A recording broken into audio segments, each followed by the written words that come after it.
can hear me. Hopefully the PC survives this time. Give me a second to sort things out. A weird start to the stream, eh, folks?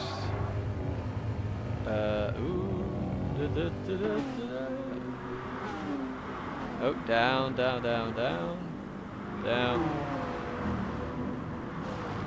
Right. Everything loaded up for you. I'm sorry if you can hear typing as well. Everything loaded up for you. Ooh, echo. Right, okay.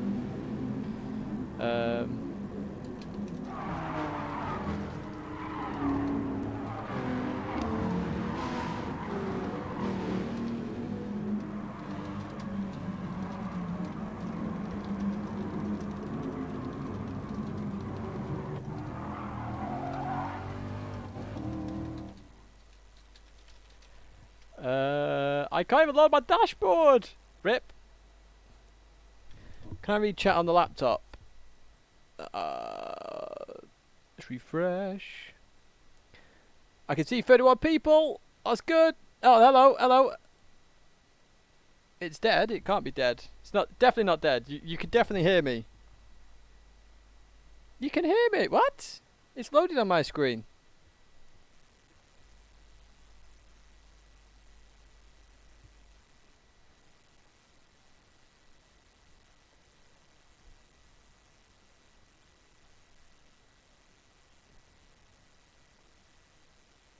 It's good. Woohoo! Right, okay, we're here. Half face. Sorry, I was just. Wow, I think YouTube died at the same time. Just refresh, folks. I think YouTube died at the same time, which is very interesting, actually. Right, I just need to get the link out, so it won't be a second.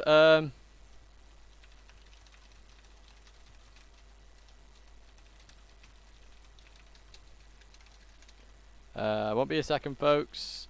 Can't put music on, unfortunately, so you literally just have to listen to me typing. How long have we got before the race? We've got 12 minutes.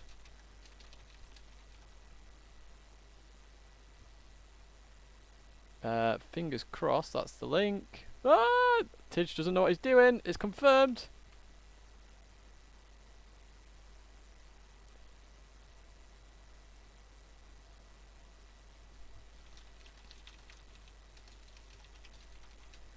I need as minimal programs open as possible to survive this. So that is all I'm going to do. Minimal. Right. Let me sit down, boys and girls. Oh. Tidge broke YouTube. Apparently I did. Yeah. So I don't know why. I'd say I need to sort out the PC. So whether there's a stream tomorrow, I can't promise. But I did a practice race earlier. So I wanted to do this race. I did it earlier just because if I got good points, I didn't need to do it, to be honest. I didn't know the strats. A couple of people watched it. We actually did okay, to be fair, in the grand scheme of practice. So we're going to this on the fly, and we'll see what we can do. So yeah, no music today. So when there's intermissions, there's just me disappearing off camera. But yes, how's everyone been doing today? Manu won the first race. I don't know what's been happening in the rest of the races today. Let's have a quick gander. Ooh, Manu's jumped Aura there. So Aura's up to 346. 357 there for FIA. Did really well in that first race. For Ross, 361.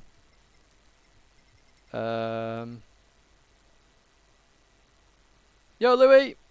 Imagine practicing. Yeah, so we obviously did the practice last night. Then I jumped on at 2:30, is it? I think it was. I jumped into a lobby. Straight into a lobby. Oh, no, I did a little bit of time trial. Then into a lobby.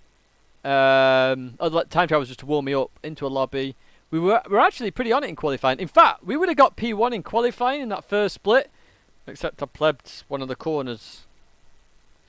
So anyone who was watching saw what I did. Basically, I was purple. Running fine. Running beautifully.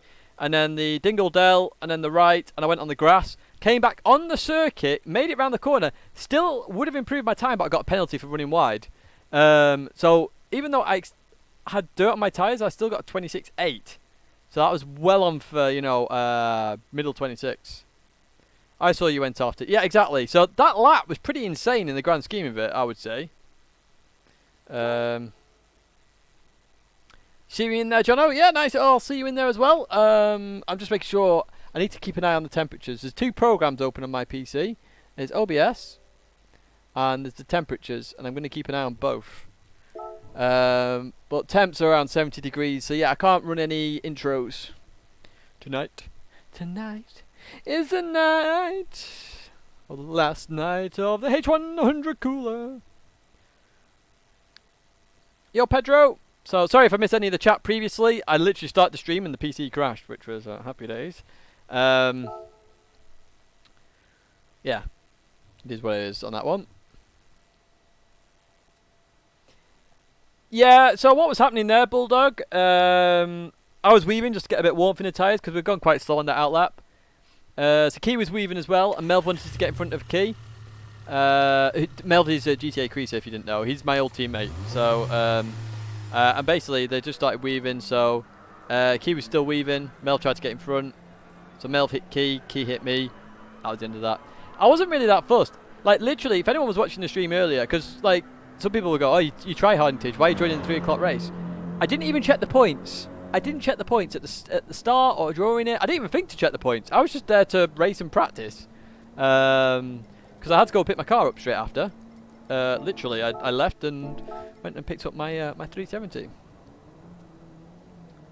So that's also why my DR over there has gone up, back up to 93.2. So hopefully we can get it to like 95 tonight, maybe. I don't know. Yeah, the thing is, you can't be pissed. So it's just a mistake that happened. That's why I said to Melv. Melv apologised, and I was like, "It is what it is. It's just a mistake. You know, we all make them. I make them. You make them. Everyone makes them. I was there for fun and practice. You know, I'm not taking this super serious. I really am not." Yo, Sutsu. We were earlier. I was just saying, Sutsu. In the first race, I only joined for practice. We would have got pole potentially, but I went off at Dingle Dell, so. Yeah, that wasn't very good. Look at that Optimum. Oh, can we get that Optimum, please?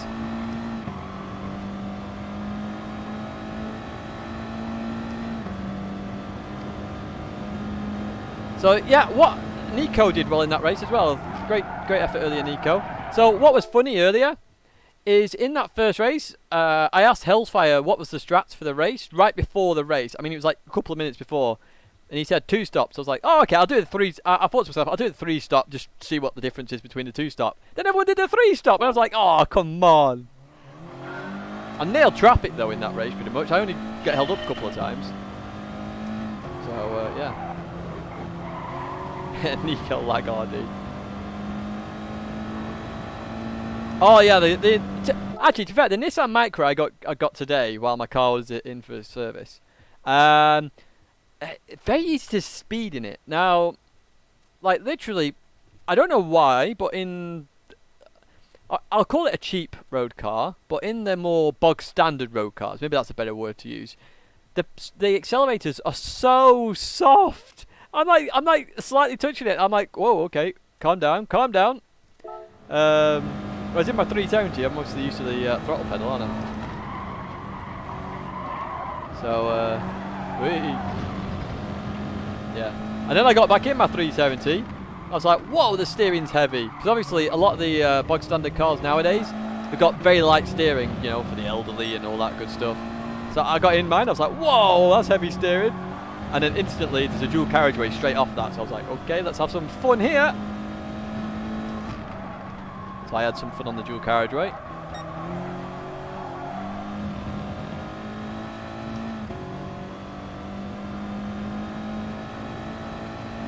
I reckon Hellfire thinks a 2-stop can work as well, Nico. Yo, Zanny! So, you know, at the end of the day, it just depends where you end up in traffic. So I would have come 3rd in that race, Nico. Apart from the first pit stop, I absolutely plebbed the entry. It was actually quite hilarious if anyone was watching it. Absolutely plebbed the entry. Then the then I got stuck behind Aura for a lap or so. And then Rosario let me go, which is very kind. And then I plebbed this corner here.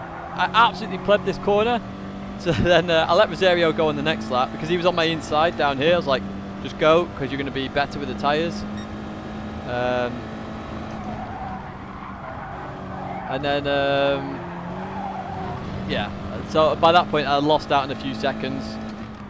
So P3 was on, but it's kind of nice that I didn't get P3 because then I'm doing the race now instead, which is a bonus for everybody. And I'm going really slowly here. What's going on?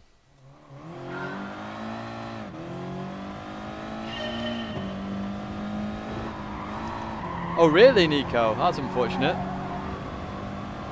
You can, yeah, I didn't realise. So a lot of people who, well, a lot of people. There was 10 people watching the earlier stream. So for those that don't know, I stream unlisted for any races I do where I'm not officially like in front of the camera talking, and I put them on Discord. So you can feel free to watch them on Discord. They are available to watch for anybody.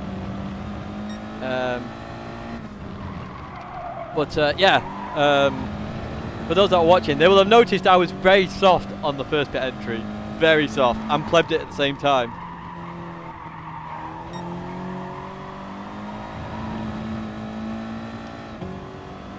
Yeah, I didn't realise you could fully cut it, so I started trying to cut it more and more like each time. But that's why it's a practice race for me anyway. Do you know what I mean?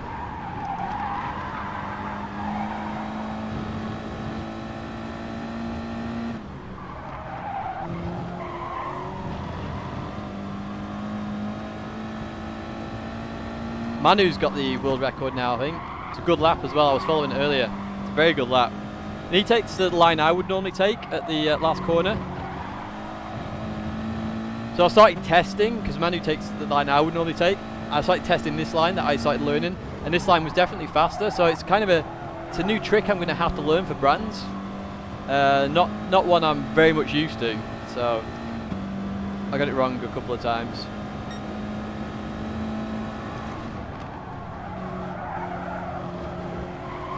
But again, looking at the race times today in the cars, in the lead, etc., I was having just a look, and you know, a 2% power nerf to the Audi would seem very fair and reasonable, in the fact that it would still be in the race, in this particular race anyway. Not in all races, but in this race. It certainly would improve the situation.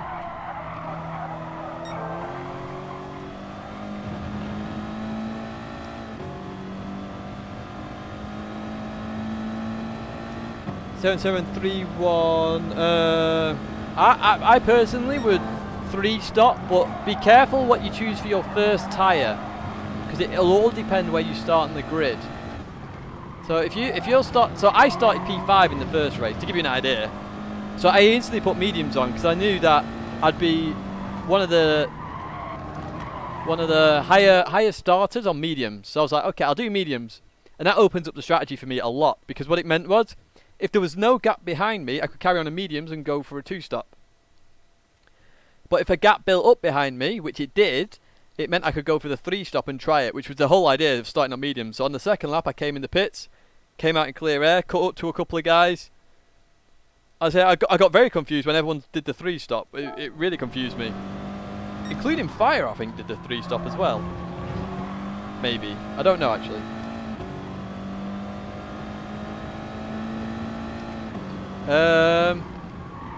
No, I don't think it was. It was, no, it wasn't Bulldog. It was... Oh, yes, it was. Yes, it was. No, you are right, sorry.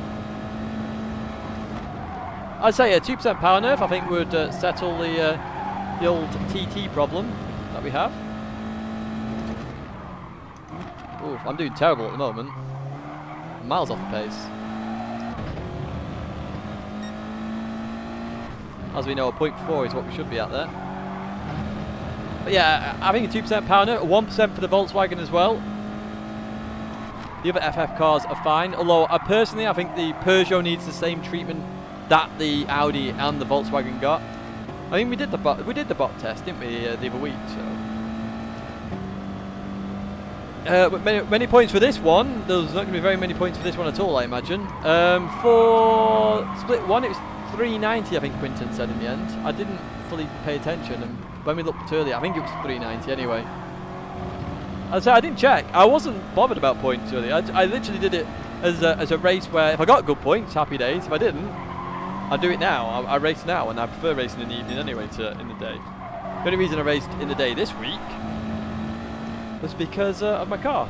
And I'm racing the first slot on Saturday as well, just for those interested, because it's my mum's birthday and family are coming over. So I'm doing the first slot only. So that stream is going to be a really weird afternoon stream on Saturday. So you can tune in for that one. I think it's Spa in the wet as well, which is obviously one we do enjoy. So I am looking forward to that. Yeah, I'm assuming grip points here as well. Wow, my PC's getting cooler now. It's down in the 60s. Holy cow, Crease is still racing. Wowzer. They've got a pug in here. I was having a think about which manufacturer to go next time. Because obviously I'm done with the FF, so I don't really want to race FF again. Especially if everyone remains with FS. So I was actually thinking about Porsche earlier. Then you shut down for 2 weeks, Zanny. Oh, Zany. Sorry, I keep saying Zany. Yeah, fair play, mate. Fair play. I haven't ordered my new PC. Will come from Overclockers, but this PC, no. I've got the cooler right there. So either after this stream or tomorrow. I'm gonna have to do it after this stream with work and stuff. I'm literally gonna install that cooler. So we'll get it installed, and then fingers crossed we'll see what happens. So oh yeah, 347 points. So it's not an improvement for us. We're just racing for giggles.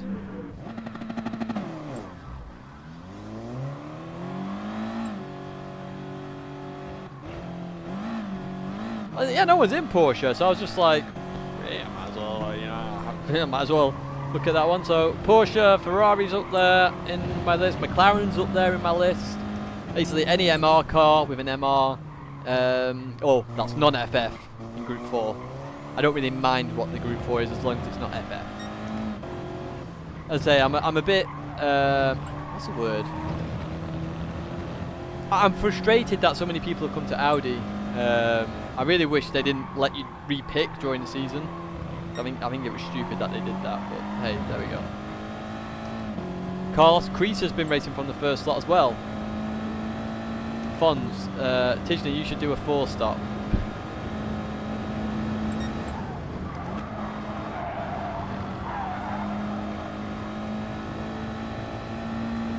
My fans are running constantly, just FYI, they're on performance mode. But I think the liquid cooler's gone, is what's happened. Yeah, exactly, W1. I joined it at the beginning of stage 1, as did Manu. So Aura's come along, and then I don't know who else has come along. I think there's a couple more that have come along. But even so, you know, everyone gave up on Audi. I just kept with it because I like racing. But yeah, everyone gave up, and then when they became OP, everyone came back, and it was like, oh.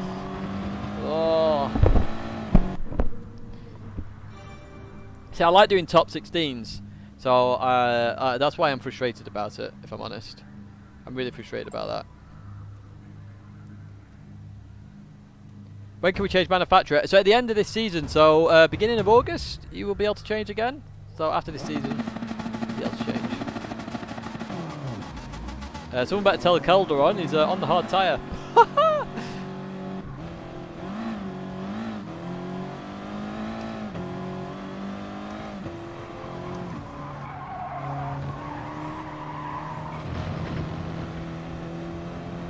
Yeah, but even so, it's just frustrating. The whole thing is frustrating a little bit. I don't like being the meta car. Like you think about all the manufacturers and driving I've done. Hey, look, we say there's no Porsches, by the way. There's 3 in front of me. What's that about? But I always, you know, look at all the manufacturers I've been in. I've never been the meta car. I absolutely hate being the meta car. It's horrible.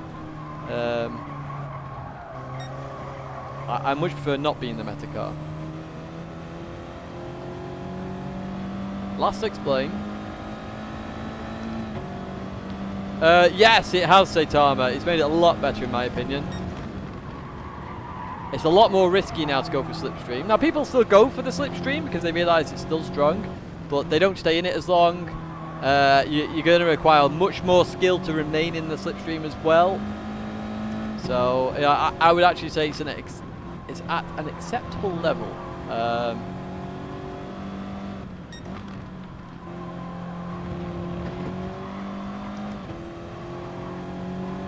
Go Monty! I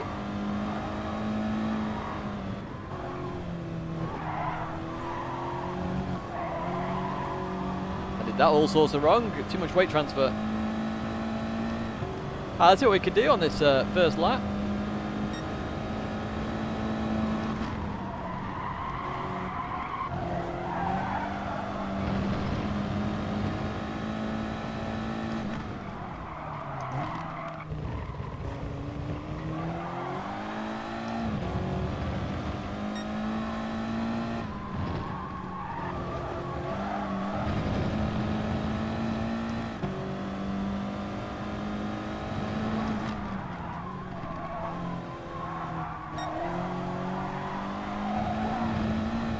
That's a terrible... Like my first sector was spot on, my second sector not so much. Let's see what we can do though.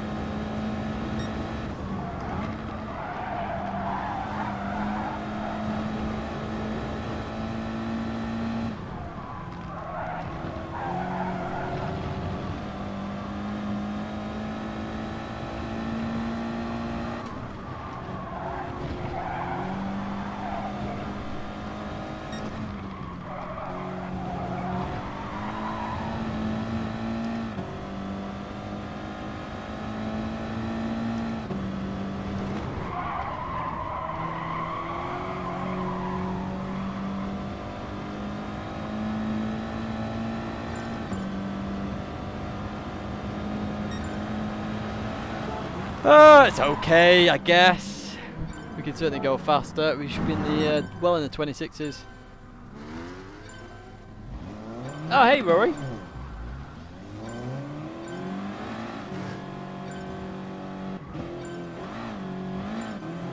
Well, I don't mind giving slip to people as well because, as I say, I'm in the meta car. It's not really. I say that once the FFs get a nerf. I'm hoping they get that 2% power nerf I suggested, then I think it'll all be good again. FS will still be good at some circuits, they won't be good at other circuits. You know, it'll be golden then.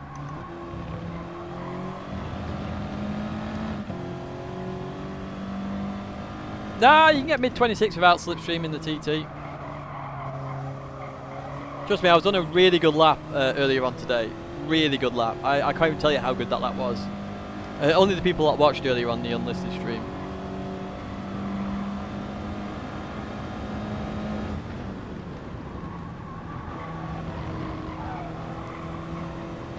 Yo, hands up!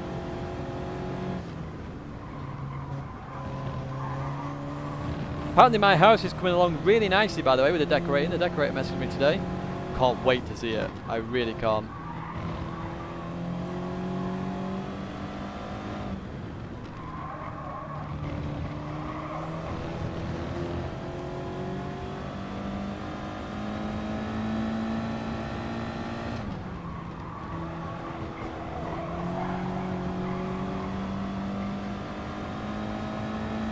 Right, here we go. See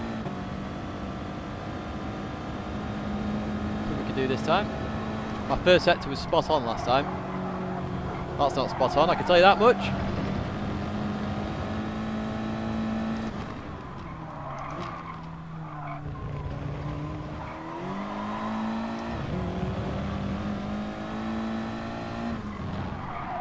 And it was. Who knew? Well, I hit the limiter, that's not good.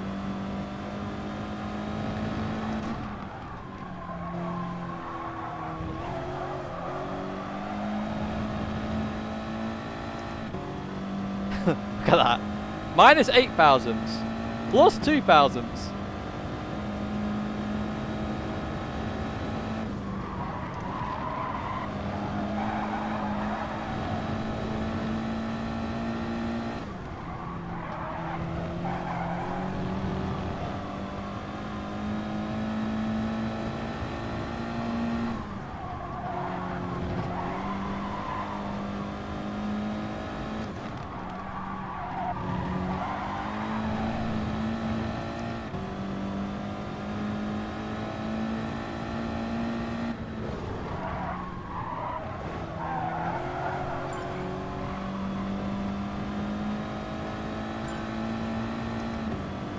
Terrible last sector that. 0.7 though. 0.7.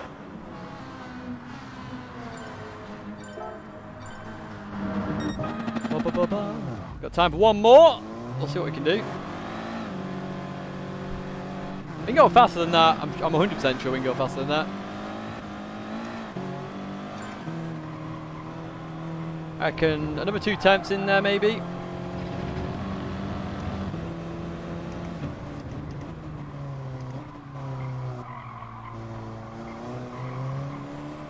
Nobody's going to touch out that way, you never know. Someone gets some crazy slipstream from somewhere.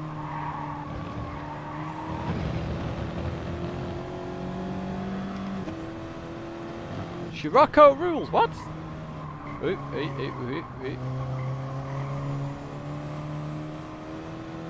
Tidge was about to do the best lap of it. Yeah, probably, because I messed up the last corner and last sector there. So, it very much could have been the case. I'd say there's loads of time in there. You know, if I'd have practiced for earlier on, I might have been up there for Audi again. But I'd say it was a practice race earlier, so.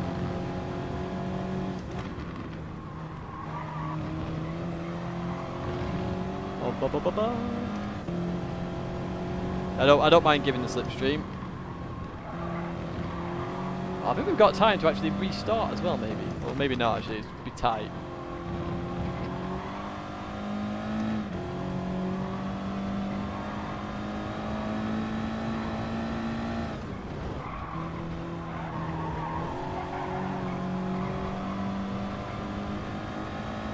Jono's going for it. Come on, Jono, keep up, mate. Try and go for it. Ultimate lap.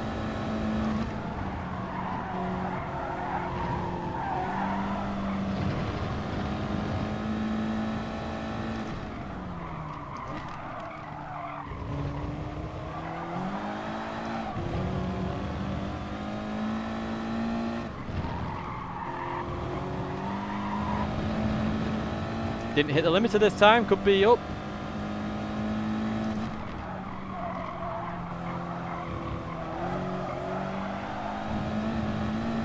Oh, I messed that up though, gonna be down now. Just a little bit down maybe, I don't know. Oh no, too deep! Too deep! No!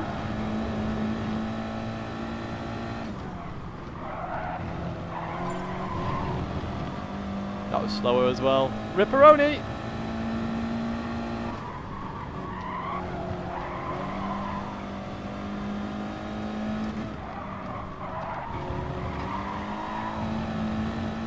We'll see if we can improve. We're just a 10th down, so.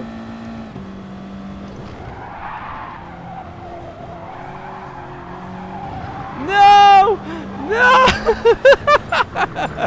We tried. Oh, Sparks went for a spin as well.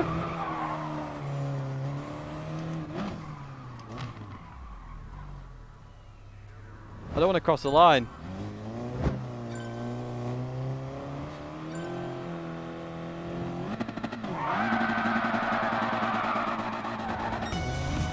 There we go.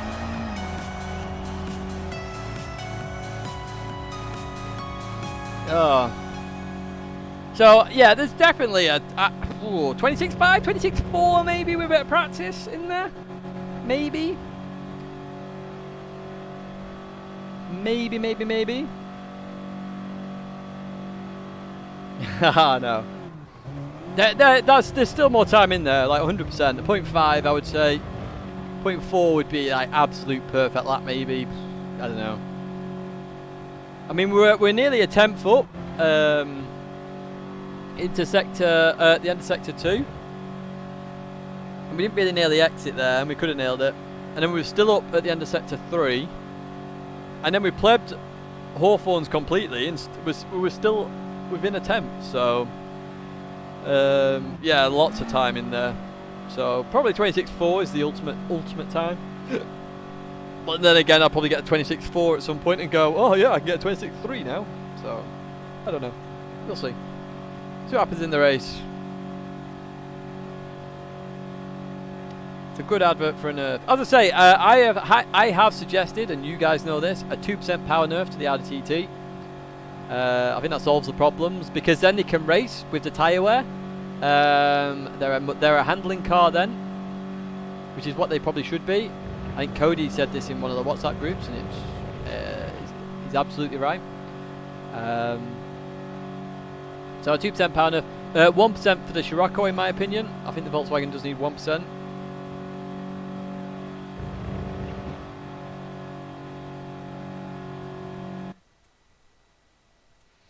It's not as unusual as you think, Ivan. PD are more open now, let's put it that way. Because it was, like, it's a little bit my fault that it's the way it is. Because I suggested, I said basically, that, should I run away with it or not? I'm gonna have some fun here. Right, I said, to PD, I basically said, an FF car can't win a race unless it's extremely lucky. Even a fuel race, which was designed for FS, they can't win because of tyre wear. So then I was looking for solutions, and the best solution was to cut the weight of the Audi, or FF cars in general, I said, which is why all of them had weight adjustments. So then I started trying different bops here, there, and everywhere. I tried 8, I think, 8, 9, I can't remember. And then they were tried by other people as well. And then one thing that wasn't learned about that. So I've mentioned in the past about a wall. So an FF car, or let's just say any car actually, because it's any car. Any car can hit this wall of air, okay? And when it hits this wall of air at a certain speed, when it's lost enough power, it can't go any faster without slipstream. So the Audi TT on some of the bops that I was testing was 97%. Like literally, that was hitting a wall, and the old bot was just flying past. So I think a 2% power put it at 95 now, I think, wouldn't it? They can't do that, WDP. And that's fairly obvious with how the game plays anyway. It's like fuel. Fuel can't be adjusted very easily, apparently. I don't get that. But then I don't think the bot should be around fuel. I think they should be able to manipulate the fuel in some way. But again, that's not me. But as I always do, you guys know this, if I have a problem with something, I will look to try and fix it or find a solution to the problem. Once I have found the solution to the problem, I will suggest that problem, and then it's up to PD or whoever to test that theory. Does it work, does it not work?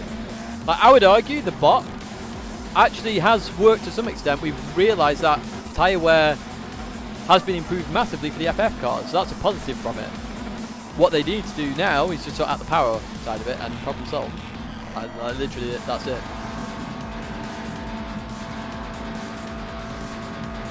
So if you think about it, it's gone in the right direction. Yes, FF cars have become a little bit OP at the moment. I would say in some situations they're not OP.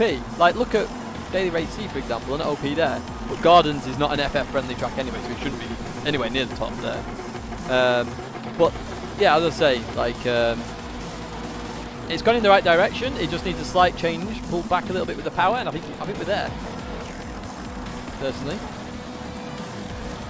Yeah, but that's what I mean. 2% power would solve that.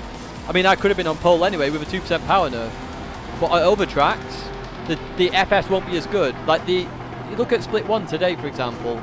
Manu Rodri won against... So the first non-FF was 3rd place. He was 4 seconds behind. That's not a lot. To a 2% power nerf, that really brings that close together. And that's because of the tyre wear as well, of course.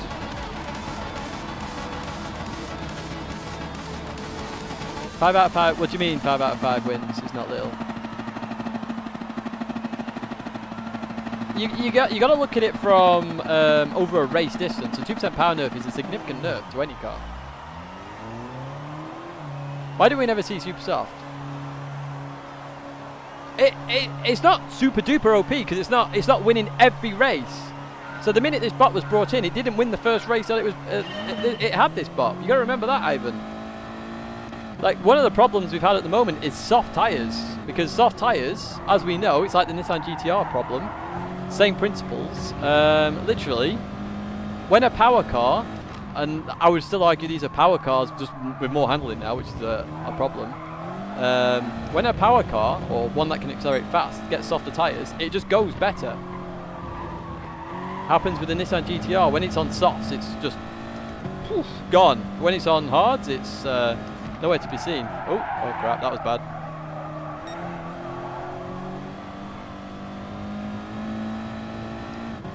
Do you know what? I've not raced on Super Softs in ages. The last time I raced on it was actually an FIA race. It was the Formula 1 race, and I was actually training on softs because I didn't realise it was Super Softs.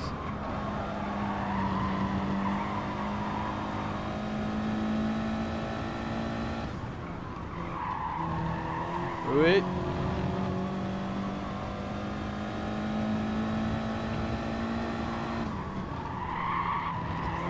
Because I would argue at the moment as well, one of the big problems with this game is the tyres are too far apart in terms of their grip levels. Like soft tyres are versus like a medium, it's too far apart. They need to be brought much closer. I think it's 1.5 second gap between each tyre at the moment. Really should be that. Obviously that's track dependent, but roughly. That needs to be brought much closer. Much closer.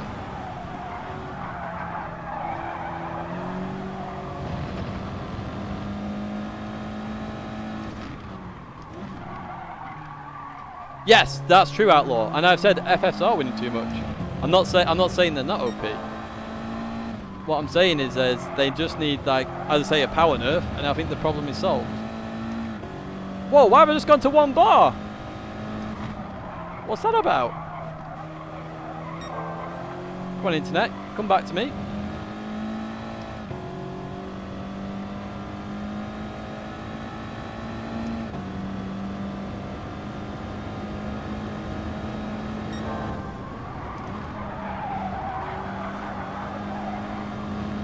Will my internet survive? My PC's died today. Let's hope the internet doesn't. I think Kylian, by the way, is on the softs. But I have been yapping away, so I've not really been paying that much attention.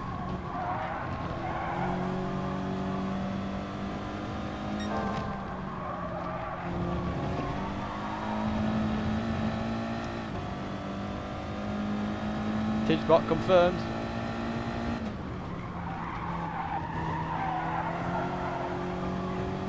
Oh, the decorators just sent me photos of the house. Oh no! What, the timing! I want to look at them.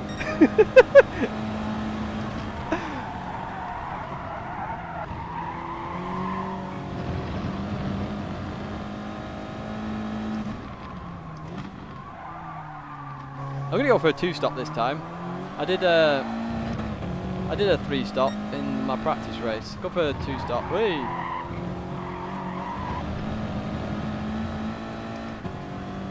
Yeah, I'm using Nico's internet. That is confirmed. We're going to get banned for double accounting now as well.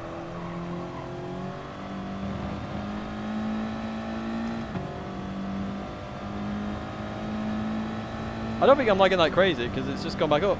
12. Ah! I've got 12 photos to look at. Maybe it's completely ruined my house. I don't know. Oh, yeah.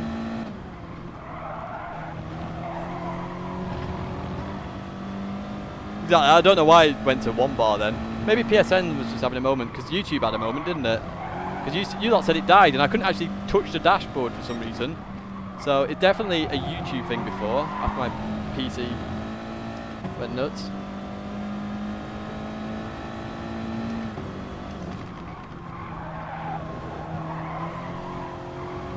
Yeah, we're going to go for the 2-stop here. See what we can do.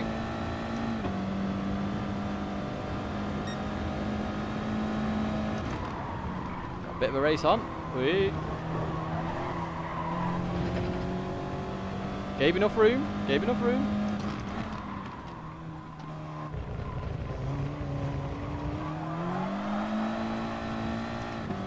Oh, it's gonna have the run on me.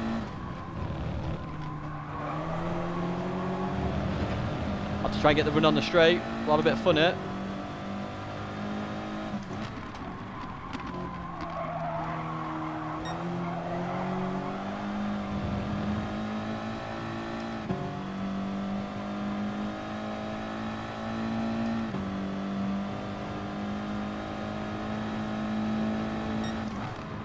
Yeah, but this season doesn't mean anything, folks. I'm really confused by the complaints about the 40 points. There's no World Tour. And if £500 TV means that much to particular people, I'd recommend just working instead of playing the game time. Like, for real.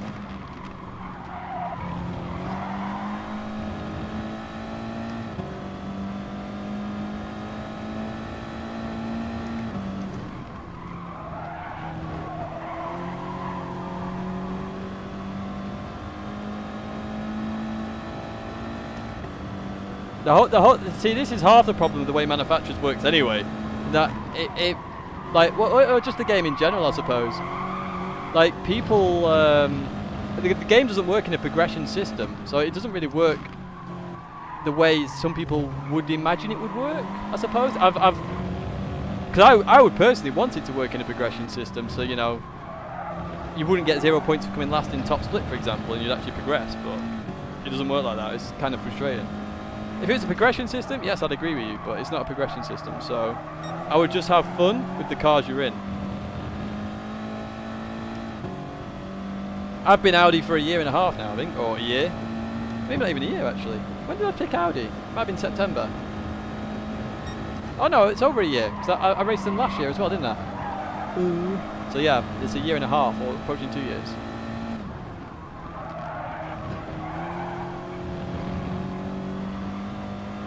Uh, 6.5 seconds of pit loss.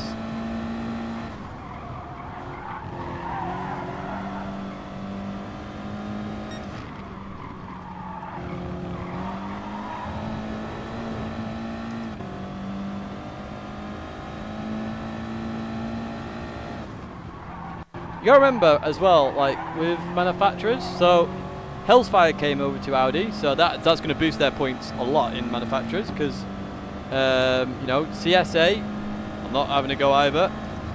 Like, when a good driver in CSA picks a manufacturer, they're going to get good points. And when Audi is a strong car, you know, I'm not saying it's not a strong car, it's a very strong car. Arguably a bit too strong at the moment, as I've already said. Like, 2% power nerf, I think, would solve that problem right out.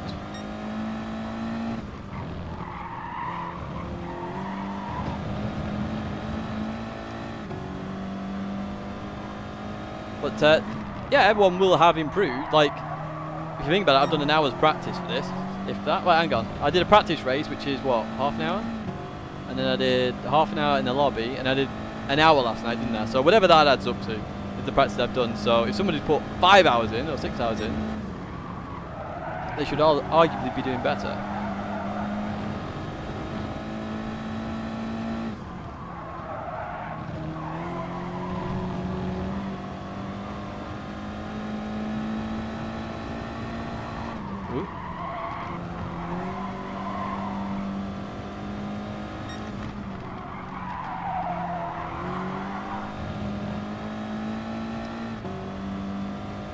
Wrong stream. Why would you put that in chat? That's very random.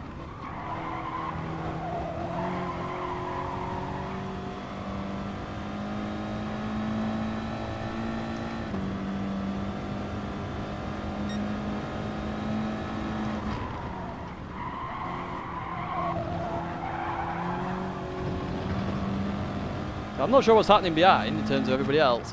Maybe I should have gone for the 3-stop to have some fun, I don't know. But I did 3-stop in the practice race, so I thought I'd go 2-stop this one, just try it out.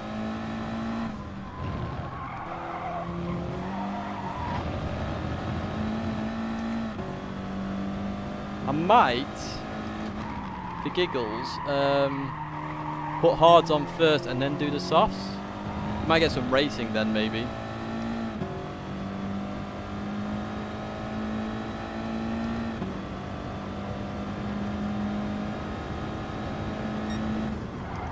I'll say though, you know, a 2% power nerf to Audi, I think solves the problem. 1% to Volkswagen solves that problem. RCZ, I think the RCZ needs the same treatment as the Audi personally, like more weight off and more power off. Wait.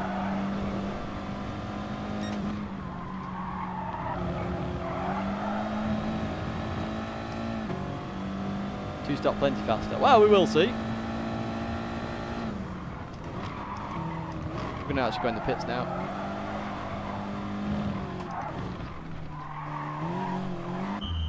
So let's have some fun. We'll put harder first, then do soft at the end.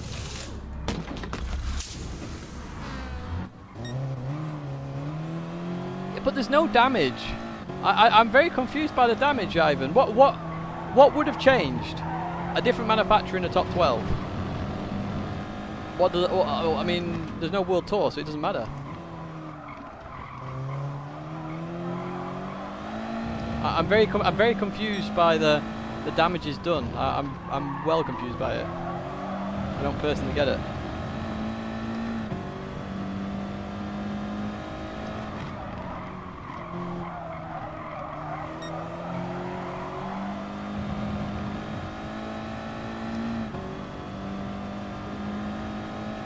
Yeah, but it doesn't matter. Points don't matter.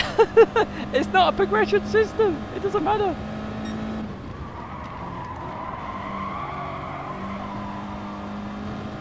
If there's a World Tour, fine, I agree with you. There shouldn't be bops anyway mid-season. I'm fully against bops mid-season.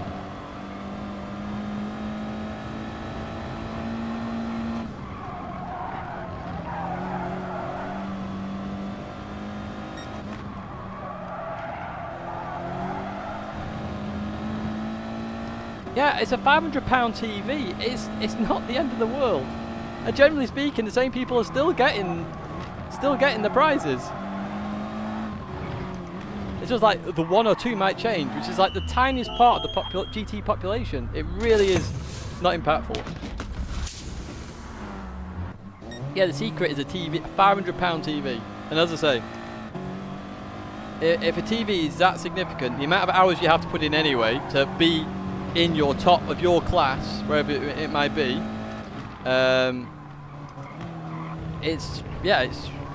you might as well just go out and work.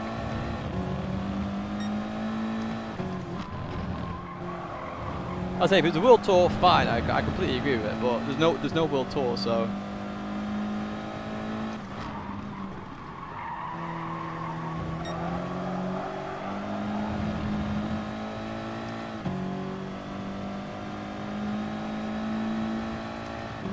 We also get traffic. We got fresh, brand new softs. We get to have some racing here, which is what I actually wanted, was some racing. It's like when I do Nations Cup, I just race for giggles. I'm not really that bothered about points. I am a bit more bothered about points in top 16, but I can't really do much when all the other Audi drivers are trying hard. So then it's just like, well, yeah, it is what it is, unfortunately. Oh, he's letting me go. That's not what I wanted, but he showed.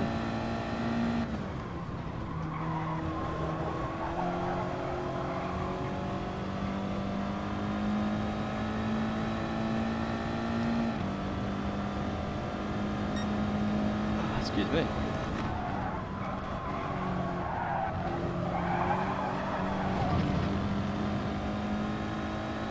I think Kylene's doing the old 2-stop as well. Maybe we should have done the 3-stop. I get very confused. When I did the practice race earlier, I did the 3-stop because I thought everyone was going to do the 2-stop.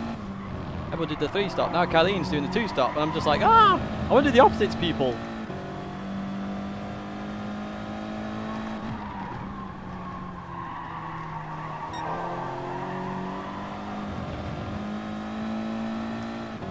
Why don't you want to win? Oh, I'm trying to win, but just have fun doing it. It's like when I did Nations yesterday. I decided to 2-stop because I just wanted some fun. I play the game to race, and as I say, there's no World Tour prizes, which is why I'm not practicing for these. Or not try-harding, actually. I have practiced the race for this one. Pit loss is 6.5 seconds, I believe.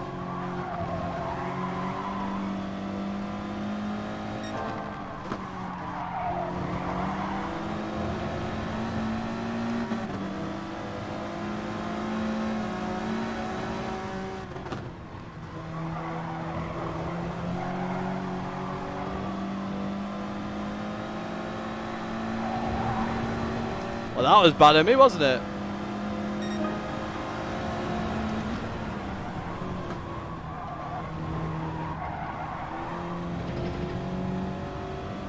Still got the move done, I think. Happy days.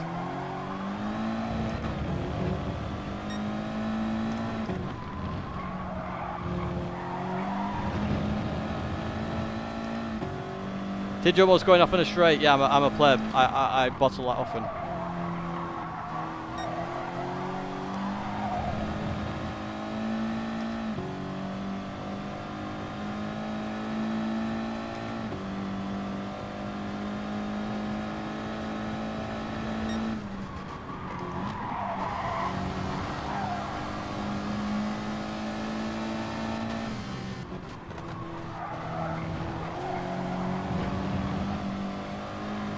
Stuck behind a Ferrari. I mean, we've got a lot to ask of these tyres, by the way, to do 10 laps.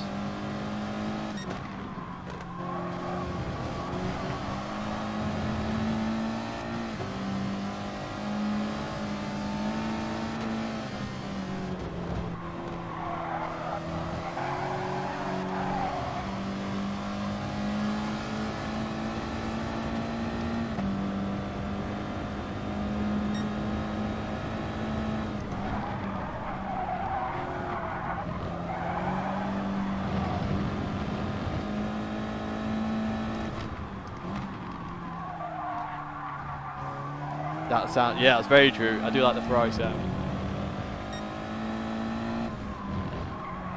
I prefer the Mazda 787B more though.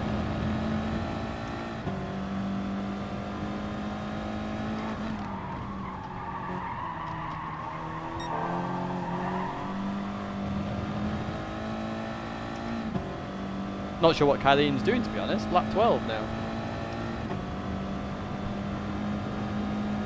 Well, that's very true, Rapid.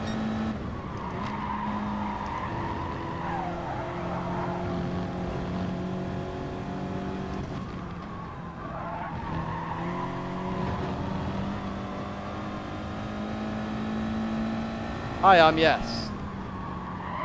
I will be doing IGTL.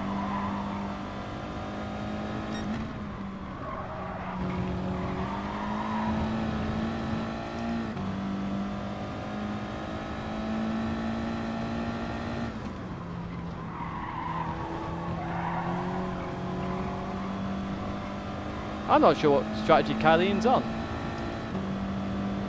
About that four-stopper.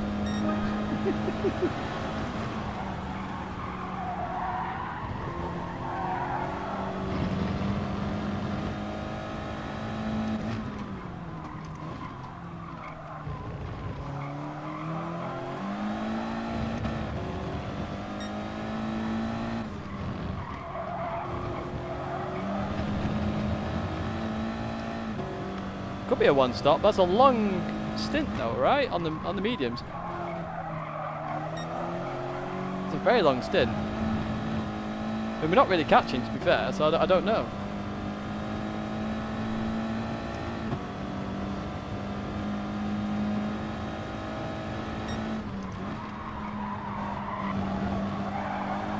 And he darted past me so fast, did Kylian.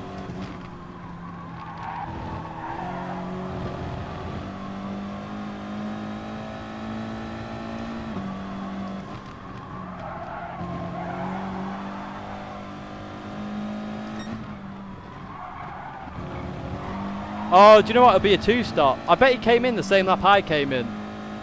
I bet you he did. I may have not spotted that.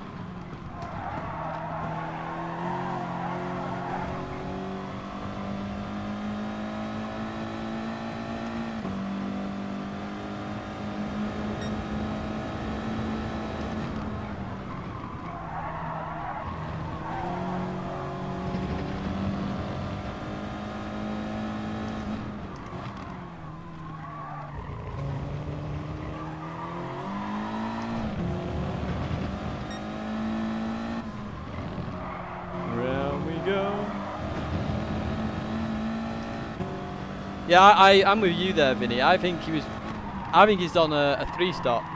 I think I just haven't paid attention.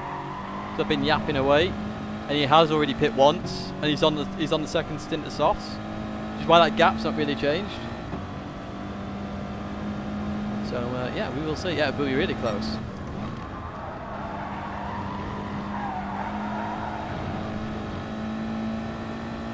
This is what we want. A bit of fun. There's that grip bug on the old curb there. Oh, I get round Tidge.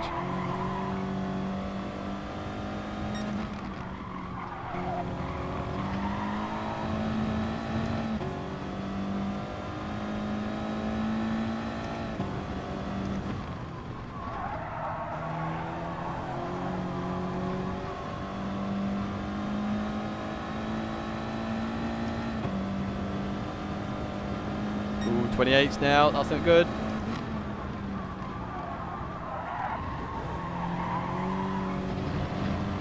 Hopefully our tyres last.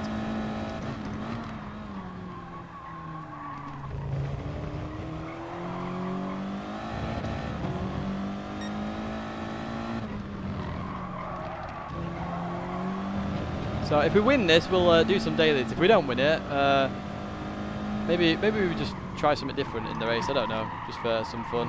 I'll let you guys decide actually. Ooh, that was bad. Might not win it now. Lost about 3 tenths there.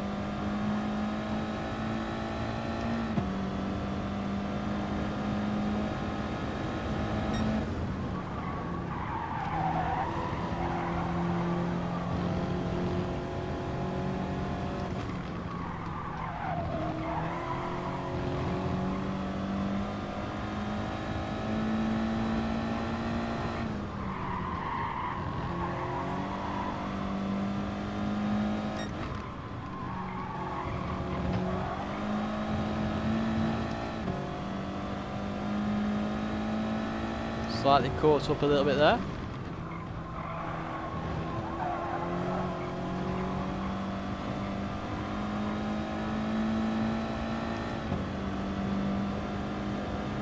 Ooh, yeah, we lost a lot of time that time.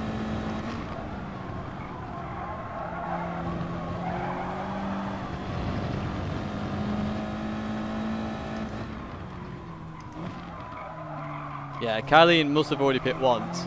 Otherwise it's some weird strategy that nobody has thought of.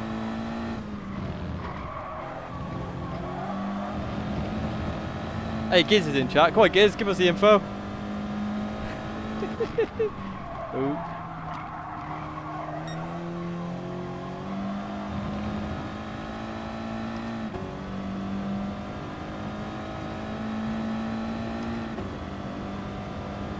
We are catching it.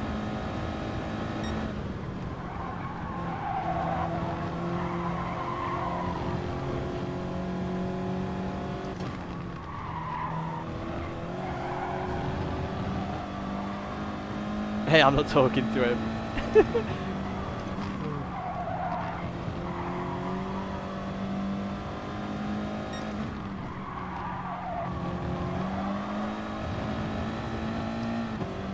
I didn't tell him you started feeding inside.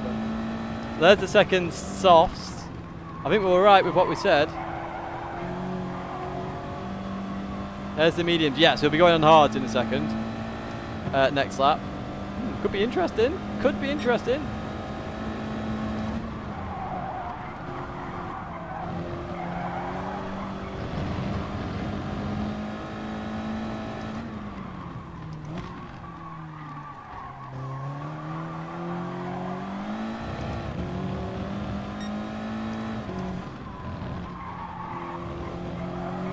I'm assuming he'll pull away here because I'm assuming fresh mediums are faster than soft. Maybe, I don't know.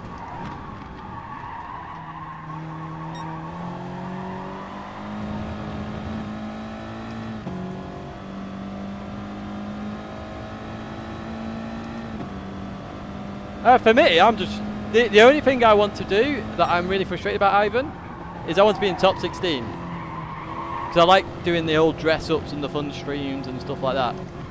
That's the only thing I'm worried about. I'm not that worried about the TV. I was frustrated that they didn't tell us about the TVs because if I put it this way, I'm moving house right now. I need a TV, and I could have easily got one via the Nations Cup, to be honest. But then look at what happened in the Nations Cup. We had, well, I don't know how many 16-year-olds or under 18-year-olds actually. We had like 4 or 5 racing, which would have seriously impacted that anyway. So, I mean, if I hear of what the prize is for stage 2, I will let you know, folks. That's if there is a prize. Nobody even knows if there is a prize.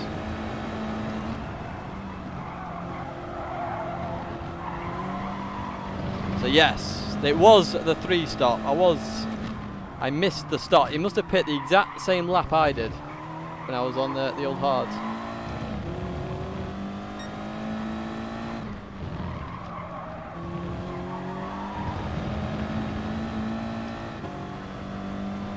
Yeah, I did indeed. And I've been chatting. And we got stuck in traffic. So, yeah, I'm glad we did a different strategy then. At least made it slightly interesting. Easy peasy.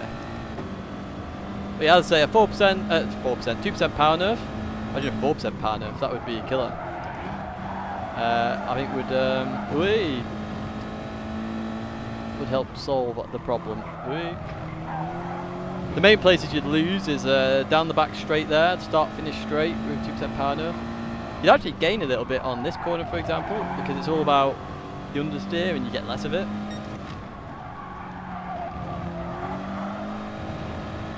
But hitting the wall on those 2 straights would be big, be very big. And we did that 2% power nerf at, what was it, Yamagiwa I think it was. And that significantly brought the times down to where everybody else was. Yes, woohoo! Imagine if I got a penalty now.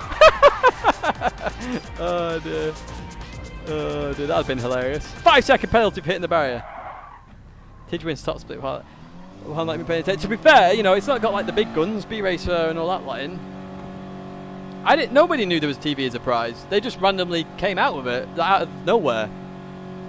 It was very bizarre. Like, they would have known before the end of stage 1. Which is the really frustrating part. Like, you saw me, like, in the top 16, I randomly joined the nation's top 16 in an Audi R8 versus 15 GTRs. Points like 340 or something. I won't enter again. I'll let other people have a chance at going for the win in the race. What I will do, we'll do some daily races, I think. We'll have some fun doing dailies.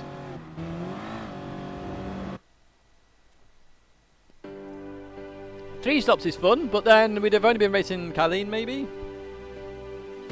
Whereas the 2 stop we were racing a few more people and Kylian because we had to come out in some traffic, etc. That was a 53.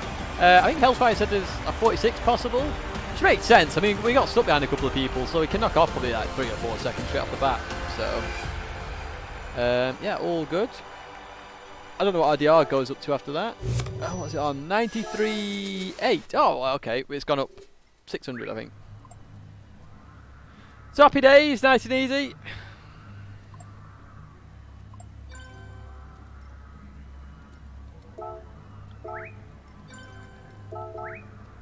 Ba-ba-ba-ba. What does that mean, Jomas? I can't do marbles, Fire. My PC is dying. Like I can't even play. Get this, Fire. I can't even do the intermission. I can't even put the video on at the intermission because it crashes the PC. Oh, honestly, it's terrible. But yeah, I mean, we did well there. We did well. I mean, we were on pace there. You know, we did a practice race earlier, so we were just instantly on pace there, which is where we would have been if we'd have done the practice race earlier. But yeah, that is what it is. You sent me a screenshot. Oh yeah, the house. The house. No. Yeah, so I need to get this installed later on. My address isn't on there now, so I can just show this. So this is a new cooler. I think my cooler's going. Oh, who's that? Oh, Mr. Hippo, you legend. Thank you so much. Well done, mate, getting there. Thank you so much, mate. But yes, we're going to get this installed.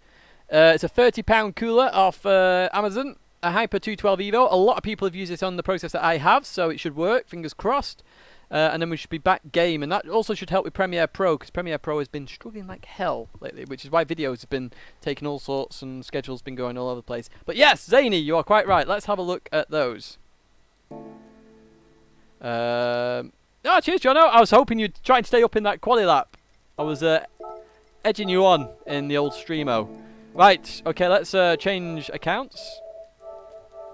Let's restart the PlayStation. Let's turn that one off. Oh. There we go. We now have the new DR. Yeah, a stance is over 6 years old. Over 6 years old. Right, here we go. We got photos. Oh, here we go, boys. Oh, that is looking a lot fresher. Oh, I'm well happy with that. Oh, yes, he's done that bit as well.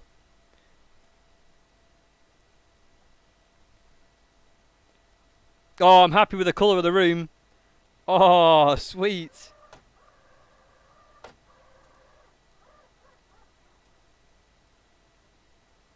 Oh, that's different, because I didn't say do that, but okay, that's fine.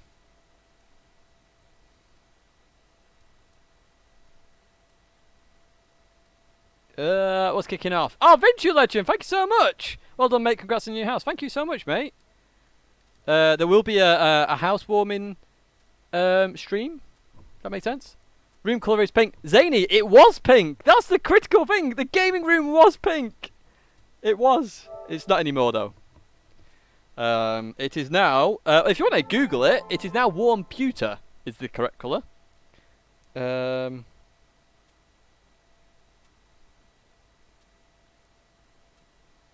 That's completely changed the rooms.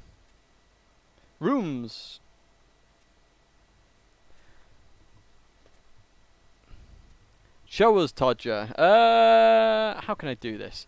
Will it crap out if I just go on camera? Let's find out. Okay. I'll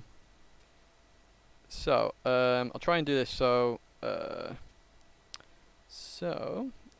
we start? We'll start at the very top. So this is the gaming room. Obviously, it's very bland at the moment, but you're gonna have to just bear with me. Yeah. How can I do this? Yeah, we'll go that way. Oh, I need to do this. So obviously there's no flooring or carpets down at the moment. Those step ladders, by the way, do not buy them. They are horrible. That's my master bedroom. Master bedroom. This is the landing. Go. So up here, there was a load of sticky wooden crap, so he's taken all that down. This is the living room. So there was a horrible pipe here that's been not caved in, put together for. Sorry, the joiner has put something in there to sort of smarten it up, and then been painted over. Which way was it going? That way. That's in towards the kitchen. That's just under the stairs there. Oh, I'm going the wrong way now. I'm going backwards. Oh, is that everything? Is that the right way? No, I was going the right way, actually. It's just repeating, I think. Yeah, it's just repeating now. Who's the naked lady in that last pic? The shack pad. It's Chitch's boudoir. Right, I'm going to need to go to the toilet, folks. When's the next daily race? It's in 15 minutes. Daily race C will do, because we can have some fun with daily race C. So I'm just getting up to the toilet, folks, and yeah, we'll kick off that. I can't play intermission music, unfortunately, or the intermission screen. I can play something else, though. Let's play this while I just disappear for a moment.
I've randomly got a car. I don't even know how.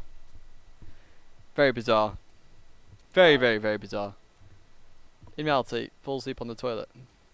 This is Tidge's theme tune. Should we go with this as the theme tune? Just be a pirate? Could just dress up as a pirate, everyone? Oh, we're Emerald. What's that about?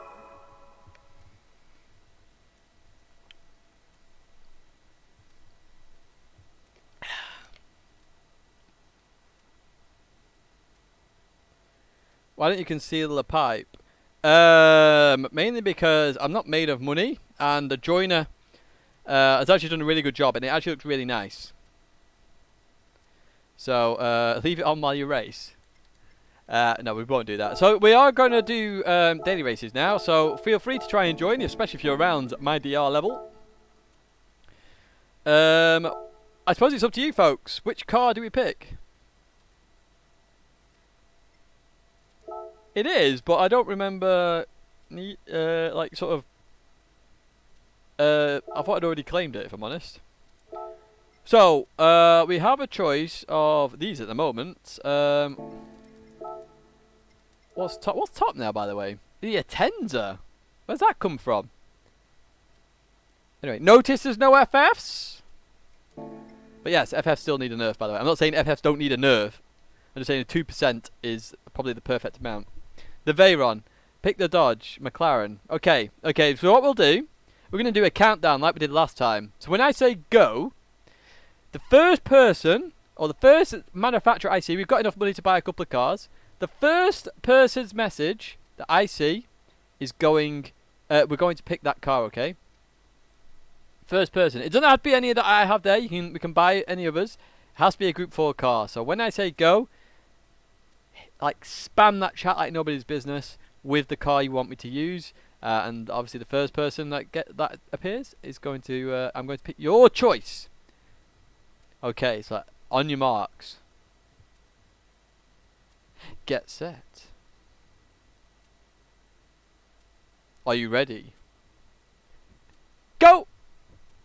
Oh, Sprunks! Sprunks was in there faster than anyone. I don't even say go. Oh, Sprunks timed that superbly well. Dodge. We're going with Dodge, are we? Do we have a Dodge? I don't even know if we've got Dodge here. No, let's go buy the Dodge. So that was Megane FF, yeah. Well, actually, when we did the bot test, remember we did the bot test at Yamagiwa? Go check out that stream if you want to have a look at what we did there. We did some testing and stuff. We actually gave the Renault a buff, I think, from memory. It wasn't a nerf, it was a buff. Because it needed a little bit of love. Right, Dodge is American. Stream delay for the win. You timed that to perfection.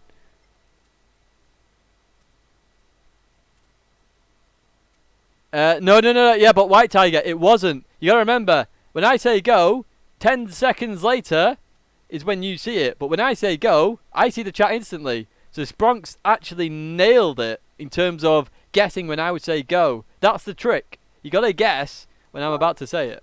Right. Anyway, Group 4. Let's buy it. Which one do we want? I don't actually know which one we want. I'm gonna go blue. Let's get the old Viper vibes going. We start by a 10th. It's not scripted telemetric. I don't script stuff. In fact, I'm the opposite of scripted. I wish I could script stuff. That'd be great. I'd just script myself to win every single race. Happy days.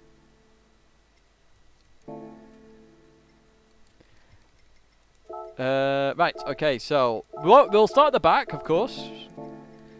We never qualify for these. We'll have a little bit of practice though, just to get us into the swing of things. Daily race, Tidge, not an FIA race. Race entry.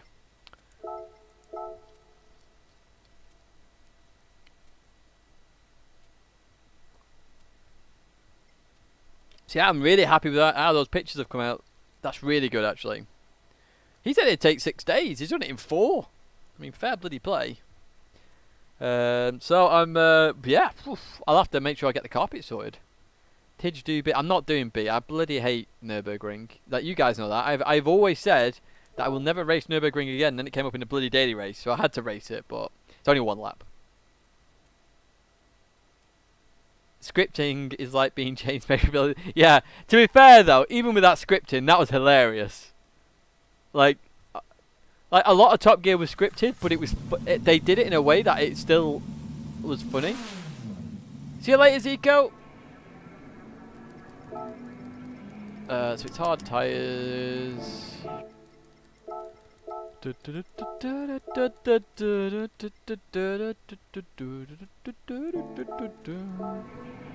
Good eye, Loopy. Right. So we'll have to learn the Viper a little bit here, because I don't know much about this car. Group 4. Last time we tried it was Red Bull Ring, and it was amazing there, to be honest with you. Now, if I'd have known how many people were actually picking Audi and going to go for it, I would have actually picked Dodge, believe it or not. If I'd have known. I wish I could change now, to be honest. In a few weeks, first flying cars are going to be on the road. What? What? What do you mean, Vinny? Oi, that was a bit deep. Group 4, rev it out a bit. Okay. I'm going to go to the rear slightly here. 110 in the air. Well, at least you get to skip all the traffic jams. Oh, Loopy, you legend! Thank you so much, mate. Welcome to the pleb crew. We'll call it the pleb crew. I don't know what we're calling it. I don't know. You guys can think of a name for yourselves, I guess. Well, you are a legend supporter, so thank you so much, mate.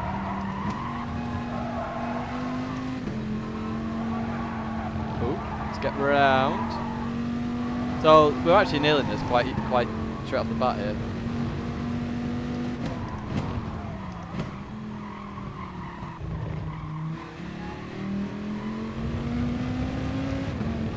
The Group 3 Viper's insane. Oh wow, Vinny, that's good. That's good to hear. It'd be nice to see progress like that. It really would.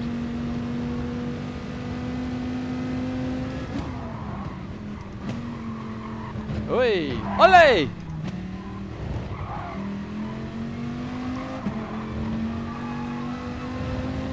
We've got 7 minutes. Like, I could get so much done in 7 minutes. What can we do? Will we keep going? I joined because you're a top block. That's very kind, mate. It's very nice of you to say as well. I just do what I do. Ooh.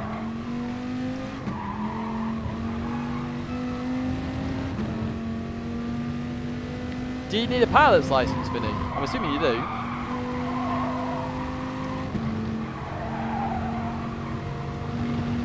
The plebeians. Oh, that's a nice idea. The plebeians.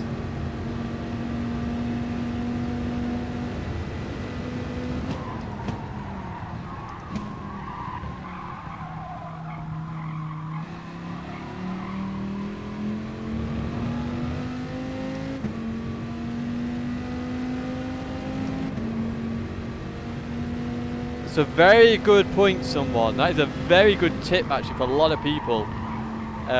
You know, short shifting, not even just the Viper, just in general. So when you accelerate, because the weight transfer is so severe in Gran Turismo, the front of the car lifts. It's why FFs are rubbish going uphill. If you didn't know.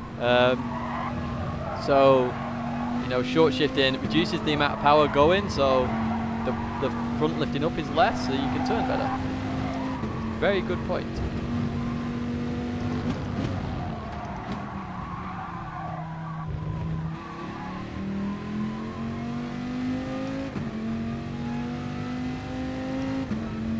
Tell you how. Yeah, I know. I just tell the truth.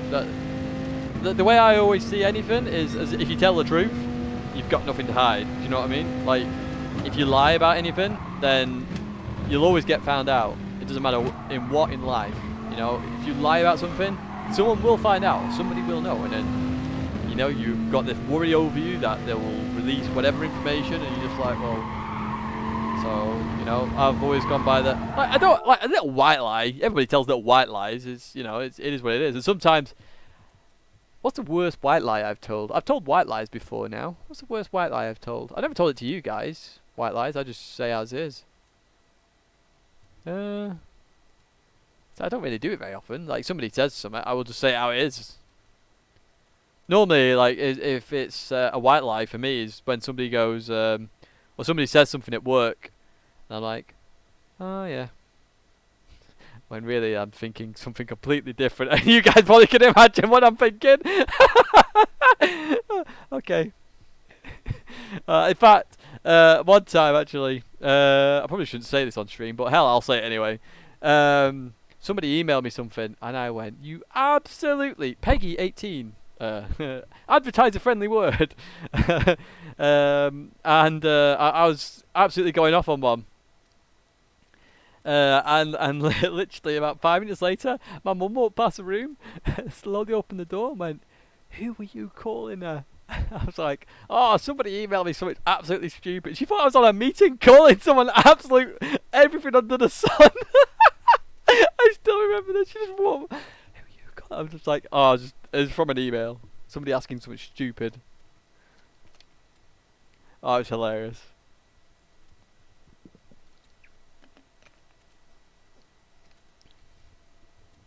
So funny. Right, okay, we'll retry that again. Is your missus listening? I am single, so I have no missus listening. Wait.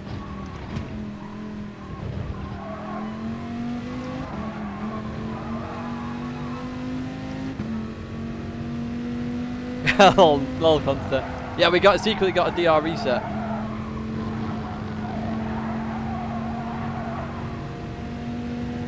I think Dodge might be in the mix actually for my next manufacturer, if I'm honest.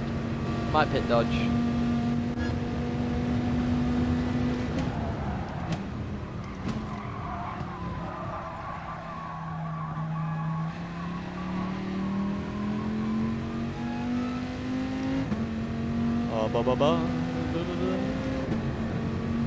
I don't even thought about actually, you know, you mentioned misses, I've not even thought about dating in ages. You know, since this pandemic started, I've just literally just not even thought about it anymore. Because you couldn't go meet anyone, so I was just like, yeah, that goes completely out of my mind. Put it to one side.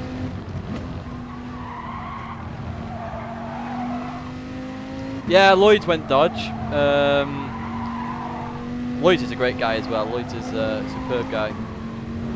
I finally met Lloyd's in real life as well when we went to Monaco. You got a DR reset Saturday. Ouch. Yeah, but Outlaw, it's not got many people racing for it in reality. That's the other problem with the manufacturer points. It doesn't really represent who's racing them like properly, because like with Audi, Hellfire came to Audi, okay, so instantly there's a good chance of Audi increasing the score massively, whereas like I don't know who Hellfire was with previously, they would have lost out, for example. Oof, that's a big loss, Vinny. Sorry to hear that, mate. I hate the new penalty system. As I've hinted, actually, I want to do a video on the penalty system, if I'm really honest. The Lexus Group 4's been buffed though recently, right? Like I read on GT Planet someone got a solid result with it. I've not tried it personally, but I read it got a buff. Yeah, 60 to 15 is a big oof.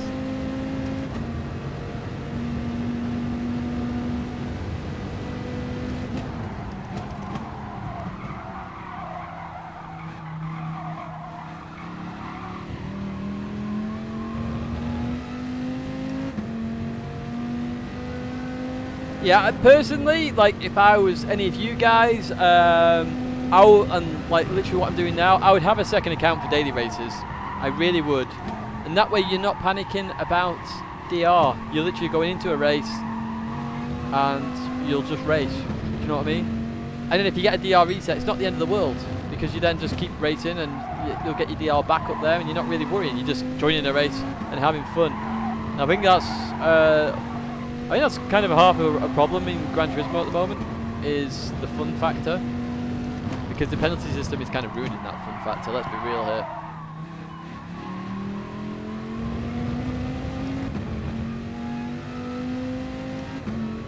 Yeah, I know, Vinny, I hate it. I absolutely hate it. That's why I was actually surprised I didn't get a penalty at the finish line in the Manufacturer Series, because I literally, I drove straight to the barrier. Normally that's like a 5-second penalty for wall riding or something. So yeah, our next manufacturer race is Saturday, and it'll be the 3 PM slot because it's my mum's birthday. and family are coming round. So the family are due to get here for 3:15, I think. That's why I'm doing the 3 o'clock race, because they're not here then. And then, yeah, so they're not here, and then I can race, and then by the time the race finishes, they should all be settled. I can go downstairs and be like, oh, yo, what's the giggles? Yo, Nan, yo, G-Pa, yo, sis. So Shelty's in here, Quinton's in here, they're both set times. Giz is in here at the back with me. A few people in here. Johners. See what happens.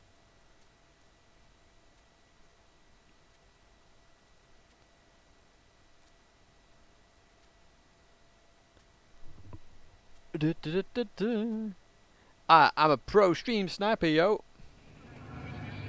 I was a pleb and set. Well, I nearly set one, Quinton, to be fair. Oh, Antimix is in here as well. Sorry, Antimix. I didn't give you a shout out there. I'm sorry, Antimix. Right, well, we'll see what we can do in the race.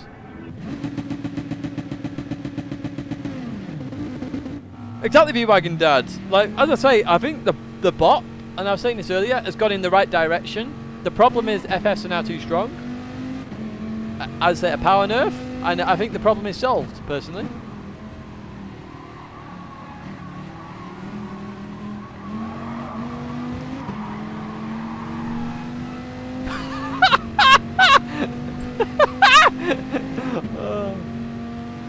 Oh dear. No, it doesn't require an additional. Oh, Jonas. It doesn't require a second. So my PS Plus is actually on this account. It's not on my. I think it said R4M Tidgney then, but I don't have one of them yet. LZR Tidgney.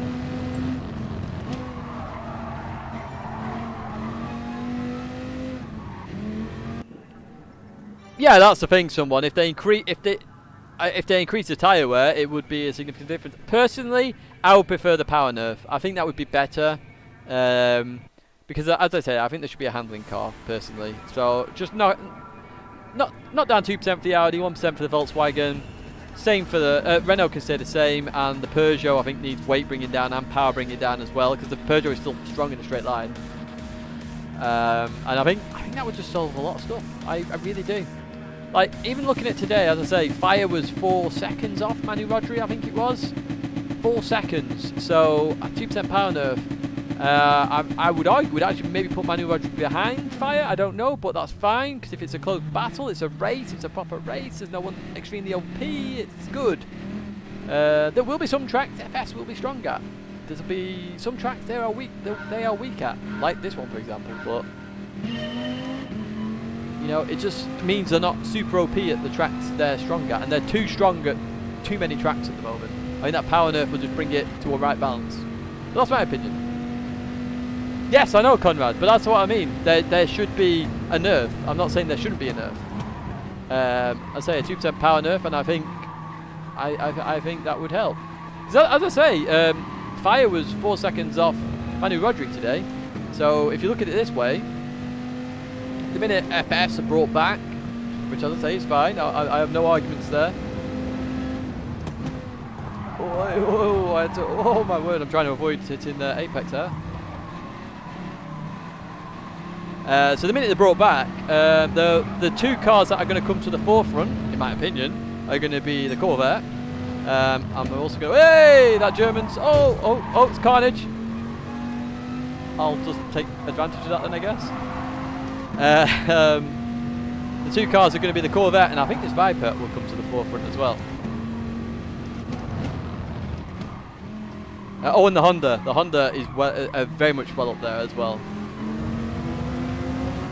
Well, anyway, we will see. As I say, you know, speaking of Honda, look who's to the right of me.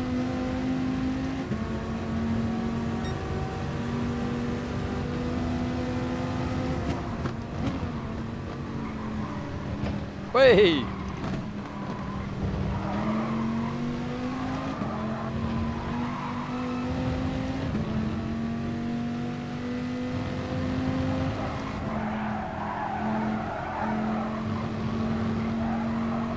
Oh, I was following Johners. Way! Oh, big crash, big crash. He's crashed, he's crashed, he's crashed. We've watched Road Wars. That was on that, I think, or Traffic Cops. What was it? I can't remember which one it was on. One of them it had there. He's crashed. He's crashed. He's crashed.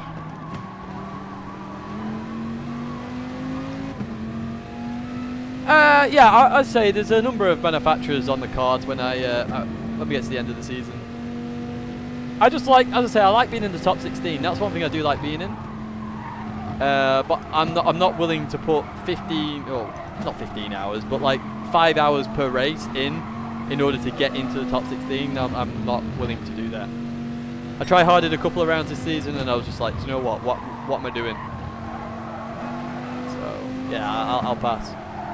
I said this buff hasn't been good for me in terms of Audi because it means that everyone's going for the early slots, which is bad.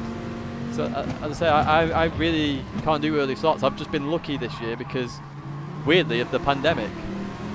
The pandemic has actually given me the ability to, with the penalty there, has given me the ability to join some of the early slots and actually have a practice race.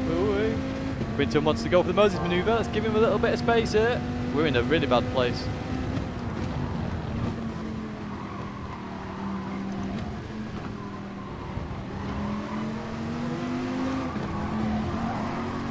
Oh, we'll have them both. 2 for 1. Hey, wait.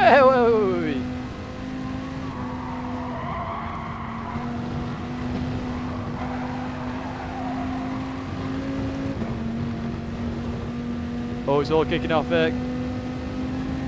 Quinton gave me a pull. Oh no, I might get a penalty for that, Quinton. I hope not. Whew, didn't.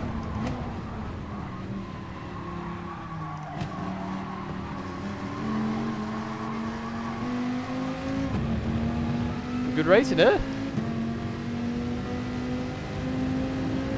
Oh, Quinton touched me and got the 2-second penalty. Well, that's rip.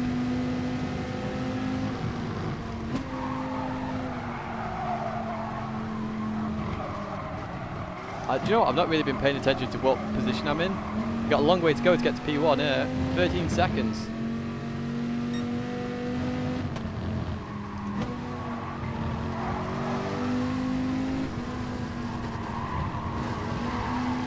Back out of that. Had to back out of it, just not far enough there to make that move permanent.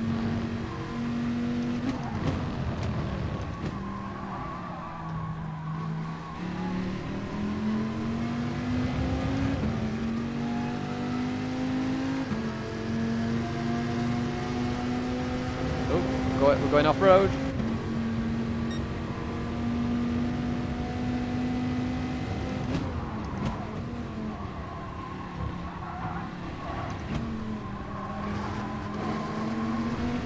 How much room given that?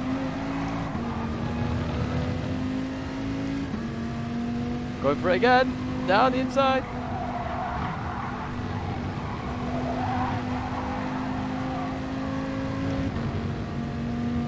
We're all through. We're all through. Let's go. Let's keep going. I maybe should have changed gear there.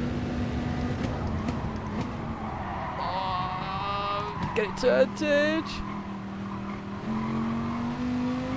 Hey, that midge from like 3 years ago is back. You got brake checked at the hairpin. What?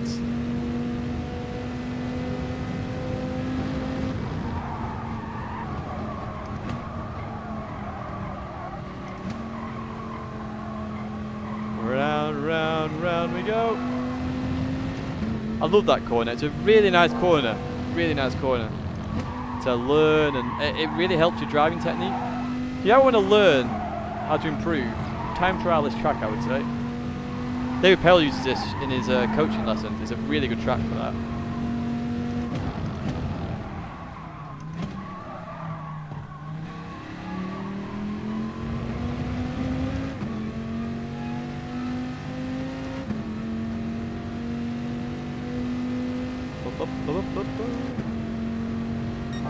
Oh, we're still purple here. A chance of a fastest lap.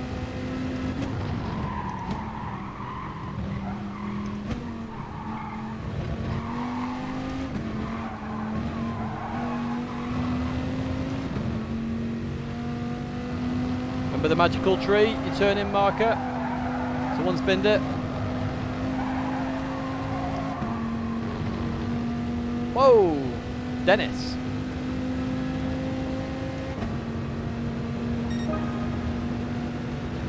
just absolutely ploughed the fastest lap. Oh no, it's too deep. Oh no, we brought it back.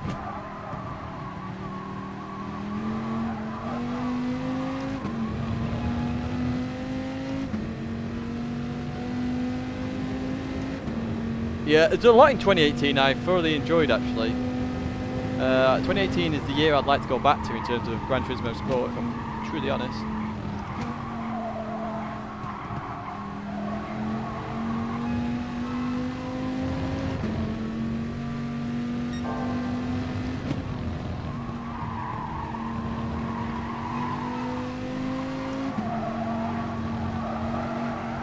Oh, that was a bit wide. Have to lift a little bit. Oh, the Porsche's off.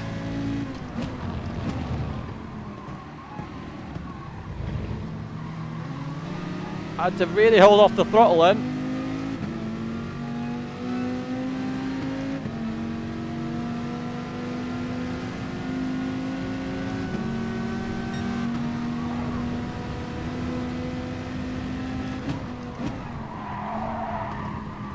Oh, oh, boys and girls, what a move!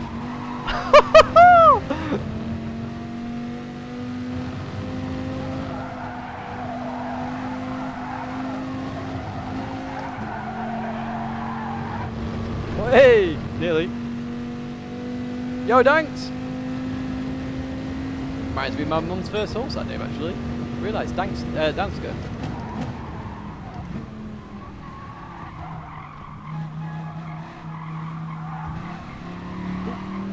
Wasn't expecting that.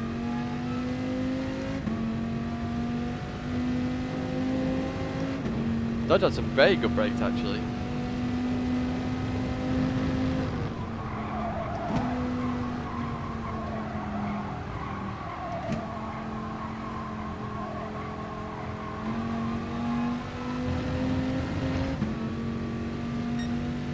Half second down. It's that slight tap. I don't know if that was my fault to be honest with you, because I wasn't expecting a move there, and I just felt the slight tap on my car. I ain't gonna worry about it too much though. It's only a daily race.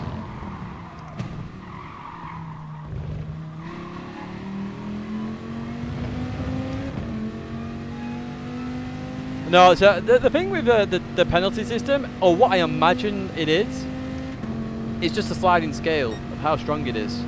I don't believe they're going to put that much code into it, is my guess. Anyway, I don't know. So I could be doing somebody a very much injustice there. But it feels like it's a sliding scale and they just keep adjusting that scale whenever there's complaints about the penalty system.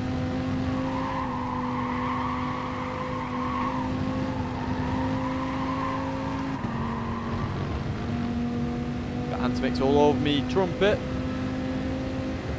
Some YouTubers have too much influence. Who would that be? Oh, that was deep that time. Oh, we got a German. I'm assuming they hit that barrier.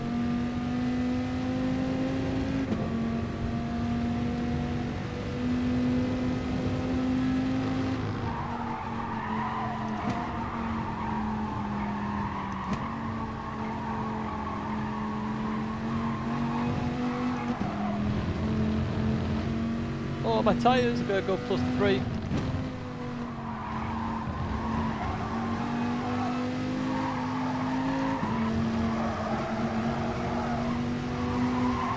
We've got Ella.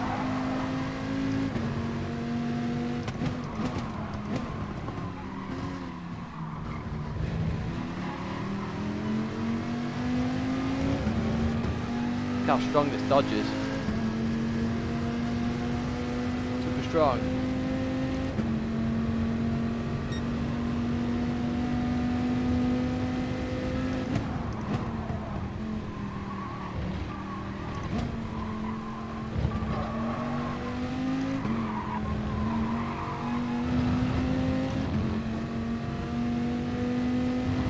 Antimix looking for a way by.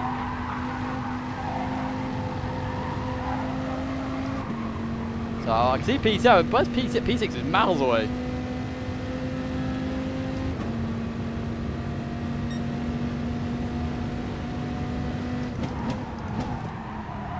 Ooh. So, like, we have communication now with PD, like the drivers, that is, not people on YouTube. We have good communication now. Well, I'd say good in the grand scheme of, you know, all the years.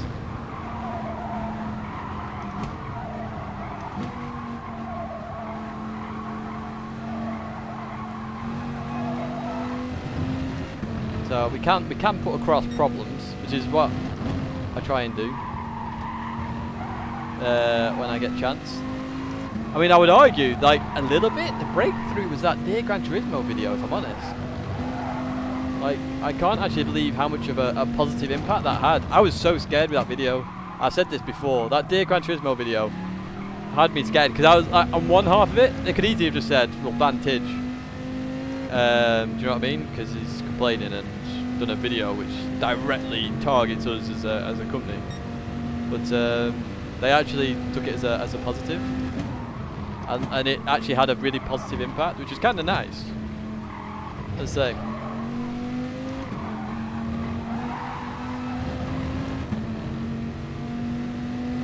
Tell them about the bloody penalties. They know about it, so I can tell you there's an actual WhatsApp group with dodgy penalties in for PD. There is a WhatsApp group for that.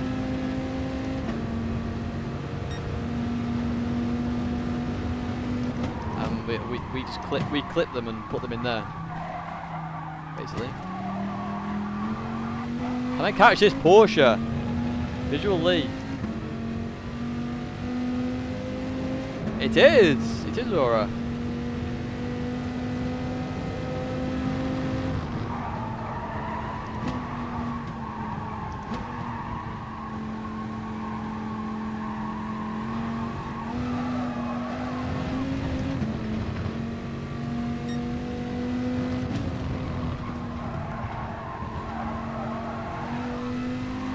We can't use the dodge again, folks, so you get to pick another new car in a second. The next one, we get round Tidge.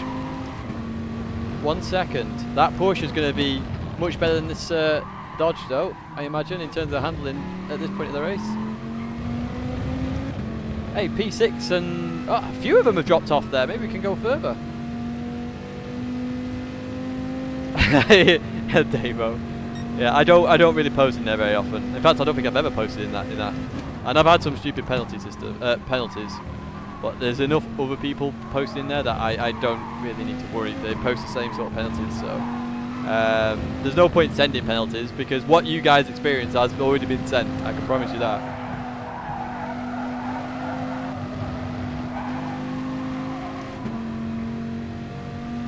There you go, in some slip now.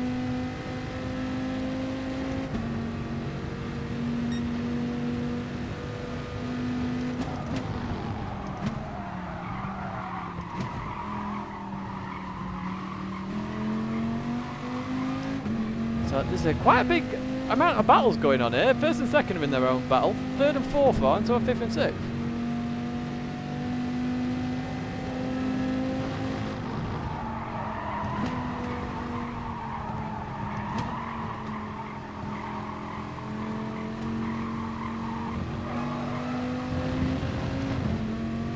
And we are catching sixth at fair pace and knots here, actually.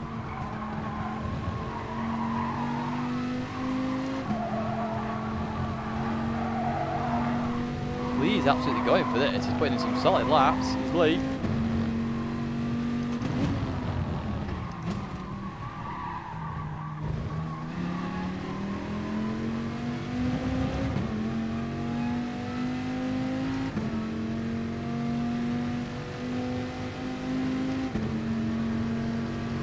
Oops, let me go. Oh, that's very kind. I was actually reading chat then, so I'm glad I paid attention at the last second. I'll whack me hazards on in a minute.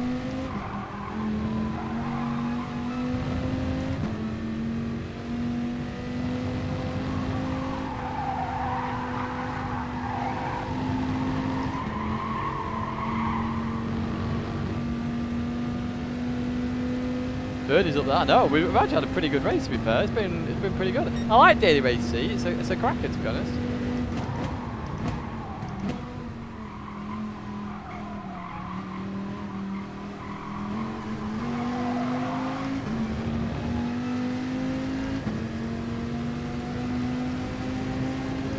but Antimix makes it 3 wide.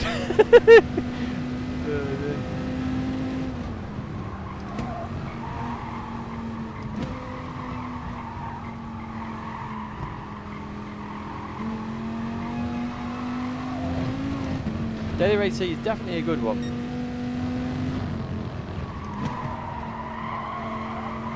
Must admit, when people, or when you guys told me about the daily races this week, I was like, oh my word, they sound awful. But there's 2 things I said when you told me. I said it wouldn't be an FF Fest. I was right. Whoa. And then, what was the other thing? I did something else as well, I can't remember what it was. Yeah, I didn't quite get that, Murray, but we went for it anyway. I think that might have actually cost him another position. I'm guessing because he can't bumper draft is the reason, Murray.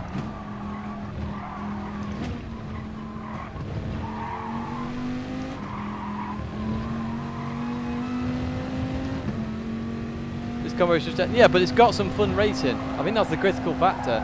I've had some good races so far in this.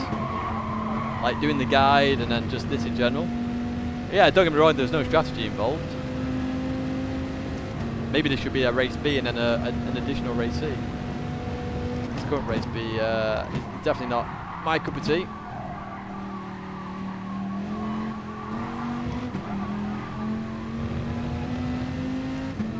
Oh, there's 4 cars there. Yeah, I like this way of gardens. It's nice. It's amazing. Both Dragon Trail tracks are actually superb in reverse, aren't they?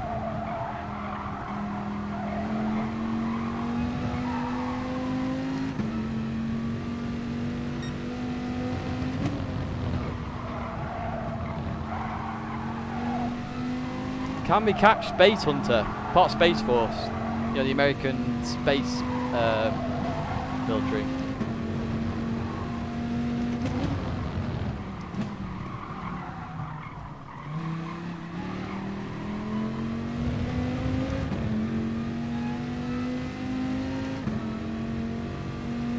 Yeah, PD are amazing at designing tracks. You know, credit where credit is actually due with designing tracks.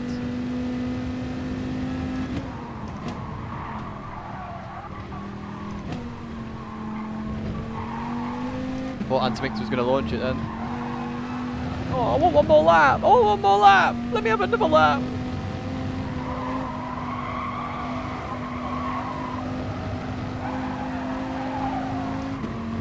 Oh, never mind. Good race! Good fun race that. What's the difference between daily race A, B and C? Well, A, the car is given to you. Oh, this is how it normally works. A car is given to you and it's a road car usually. And you get to race a very small sprint race. B is normally a race car. Again, with race A and B, no tyre wear or fuel, so just sprint races. Race C is normally tyre wear and fuel. But the races just need a little bit more. So people want a slightly longer race C. I think 20 minutes is fine, maybe for race C, but it needs more strategy in this one. Race B needs to be longer, a lot longer. Not Nürburgring, but just as a general length of a race. And race A just needs maybe to be a tiny bit longer.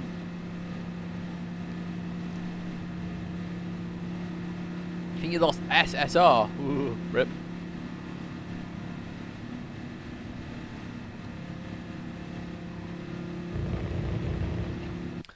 I'm not even going to pretend to try and announce that, but hello my Russian friend. I'm assuming you're Russian, because that looks like Russian to me.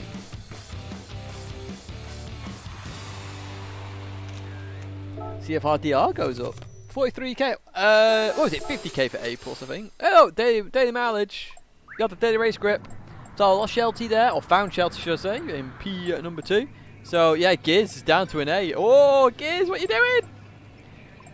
Visual Lee lost out there. Everyone else, pretty clean race in the grand scheme of it.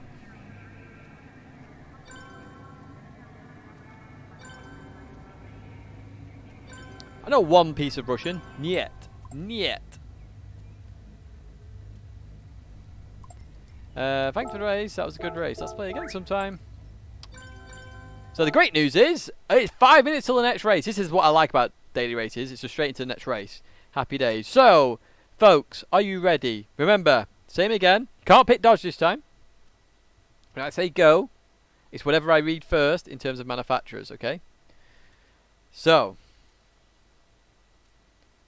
are you ready?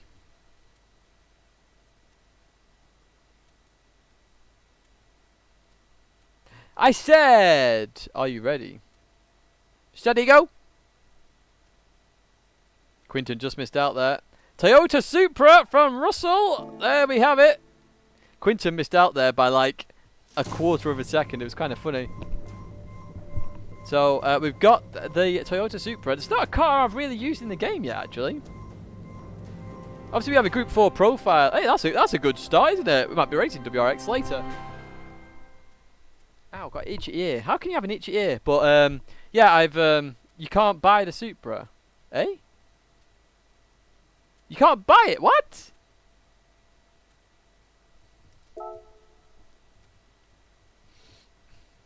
How do you get it then?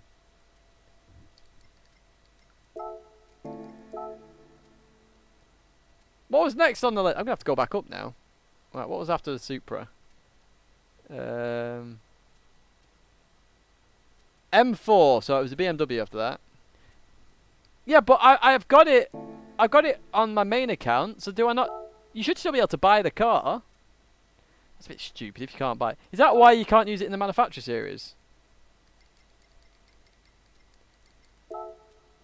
Let's just have a quick gander.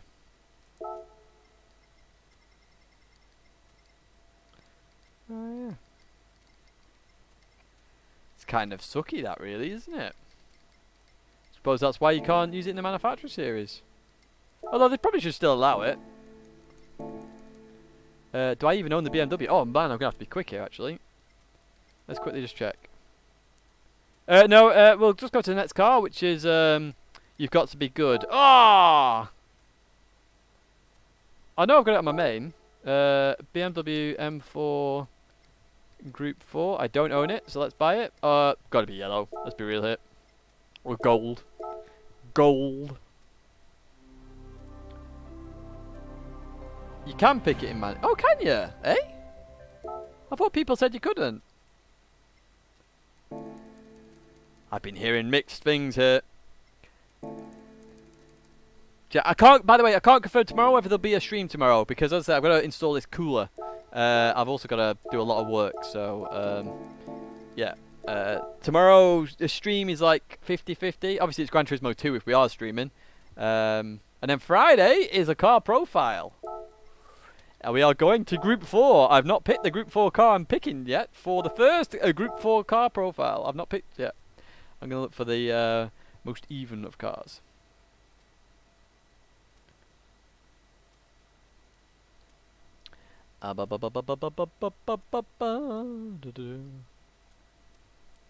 Just, you know what? I would actually go Toyota just to pick it. If not many people can pick it, I like being the underdog, or I like being the odd one out. Let's be real here. I was Peugeot in Season 1. I was Audi in Season 2, which most people didn't pick. Let's be real. I've been Audi Season 3, which most people didn't pick. And then suddenly everybody wanted to pick it. So yeah, we are going to just pick the odd manufacturer. So after this official season, we'll pick a different manufacturer each season. And then when we get to the official season, I'll make a decision around that point. So, yeah.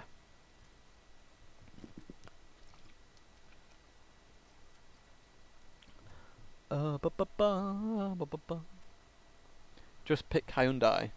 That's good now, you know, Hyundai. It's good. Nico got the world... did Nico get the world record? Rubler? Do you know, I've not watched Nico race in ages. Is Nico Rubler actually racing Gran Turismo? I've not been paying attention to what's been happening in South America. So, I'm not picking Mitsubishi. That's one I'm not picking.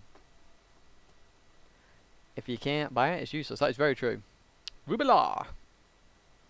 Nico's a really friendly guy. Really friendly. I don't think there's been any bad people on World Tours, if I'm honest. I'm trying to think. Been anybody been really annoying or just like nobody's been bad.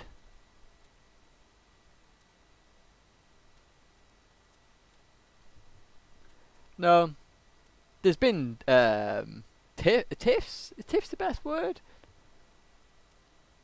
there's like groups of. So do you know what happens on a world tour? Generally speaking, or a live event. Is that a white lie? No, because I was saying there's been like tips. Yeah, but like Igor is still a very friendly guy, so he's Mick. So what I mean by what I'm saying is like, has anybody been an absolute just Scotty? That is an amazing account name. Like if anyone's just actually an absolute div on the events, and I don't think there is anybody who's an actual div. It's kind of funny. So on the events, what usually happens is you have a group of people. Like you have groups of people. So generally speaking, the South Americans and the Spanish are normally together. The Americans and Canadians are usually together. You then have the French are usually together, but yeah, they mingle a bit more. I'm normally with the Australians and Kiwis, if I'm honest. I'm usually with those folks.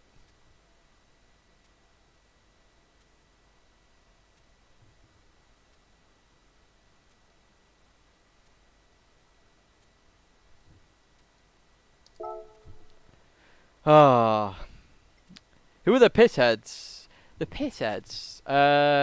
Okay. Here we go. The person who drinks the most on a world tour is Matu, and Matu by a probably large margin. Matu loves a good beer. He absolutely loves a good beer. So Matu is probably one of the oldest people on the tours as well. He's got a family and everything. So it's amazing what Matu does, you know. I think he's got 3 kids, maybe. It might even have more, I don't know. Very friendly guy, Matu. Good laugh as well. And, yeah. So I guess we're going to be doing Nürburgring. Lovely. So we'll represent Minty again for Jimmy. So yeah, Matu drinks the most. All right then, go on, folks. Ask me questions, and I'll tell you my honest answer. In terms of like that one, the drink. Who's the biggest drinker on a world tour? So in terms of alcohol, Matu. In terms of water, that's me. I drink the most by a country mile in water. Let's have some fun.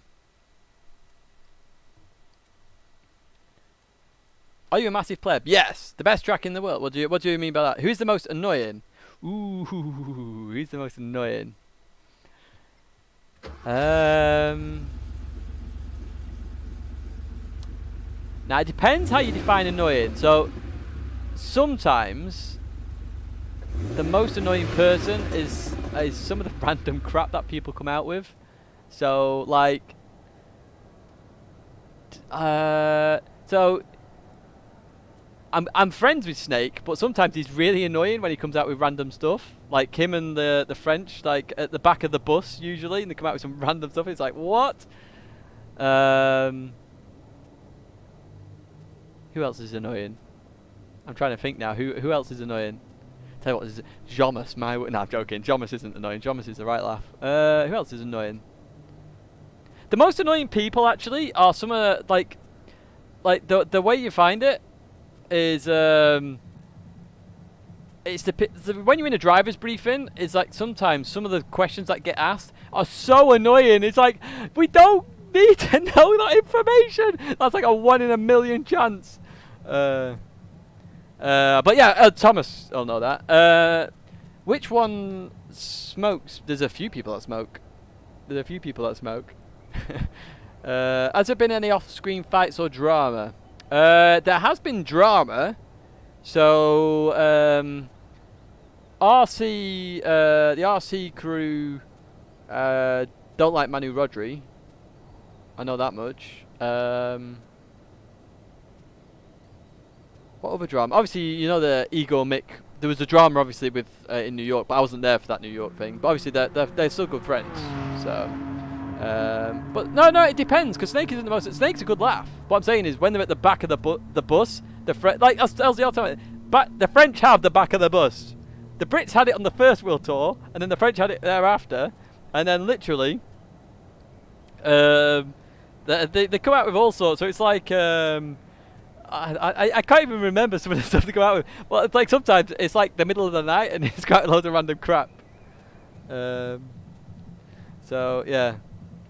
Who is on average the quickest over a race? Mikhail. I thoroughly believe TRL Lightning, and I say this, and I've always said this. I believe he is probably the best Gran Turismo player. He's definitely the best Gran Turismo player now. Best there ever has been? I don't know. It's between him and Tidtech. Tidtech did so much. I have full respect for Tidtech back in the day as well. Who eats more cookies? Well, anytime I bring cookies, Mikhail doesn't have them. Who's the funniest? I don't know, because, like, as I say, we go into our little groups, usually. Who is the funniest?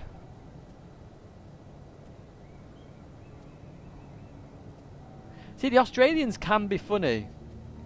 Like, maybe I shouldn't tell you this, but, like, obviously, if you see somebody who's fairly good looking, for example, while you're on a tour, the Australians came up with a system that I'm revealing something that they're going to hate. But basically, when you see someone really good looking or anything, we'd go, or they went, and I've caught onto it now. That's a good bop. That's a very good bop. Who farts the most? I don't think anyone. I've not heard anyone fart, if I'm honest. Has Tidtech been to a world tour? No. Snog, marry, avoid. That's a bit of a complicated question with those three. I'd rather not do that. Who drank too much at the after party? I don't think anyone's been ill at the after party. Snake loves a good party though. Like Snake. So Amsterdam was the funniest one. I think Afo had to literally wake up and carry Snake to the train. Tidge is definitely the weirdest. That's confirmed. Who is the weirdest? Weird in what way though?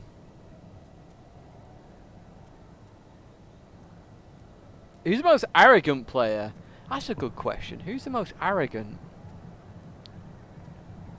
I don't think anyone is actually arrogant, if I'm honest. I'm just trying to think now. Is anybody arrogant? Like, you would expect the fastest guy to be the most arrogant. But I would argue, maybe not. I suppose if I was to say something, like, maybe the guys that were punting in Paris, I would have said they were arrogant at the time. But other than that, I've never really said, I've never really seen anyone be arrogant, if I'm honest. The most awkward situation. Usually the most awkward situations are when people try and chat up some of the girls on the tour. Usually. And it's just like, Cody's not arrogant. I would probably argue Cody maybe was very aggressive, but I actually think Cody has improved so much as a driver. Like, he's not as aggressive as he used to be, and I actually think he's a properly solidly good driver now, Cody. Like, he's well up there with like Mick and Igor, 100%. And you know, he's not arrogant. Cody is not arrogant, far from it. Like, Cody is I think maybe his arrogance may come across as determination, but I actually thoroughly believe that Cody is just like 100% determined. So when he's at an event, like, he still supports his team even when his team's going wrong. And that's not arrogance, that's determination and just, you know, sheer want. Exactly, as LZR Thomas says. So like, obviously some of the guys on the world tour are slightly younger than me, and they properly try and chat up some of the odd girls on there. It is hilarious. Who is the most likely to spit their dummy if things don't go their way? Okay, so I suppose who has spat their dummy is the better question. Who has spat their dummy? I've spat my dummy out in the past. I spat my dummy out in Monaco in 2019. But Jomis will tell you, I probably... it was accepted that I probably could have done that. Who else has spat their dummy? I've spat my dummy out twice, actually. And both times in Monaco, actually, weirdly enough. Who else has spat their dummy out? A couple of the French guys have a few times. But again, that's just been during a race.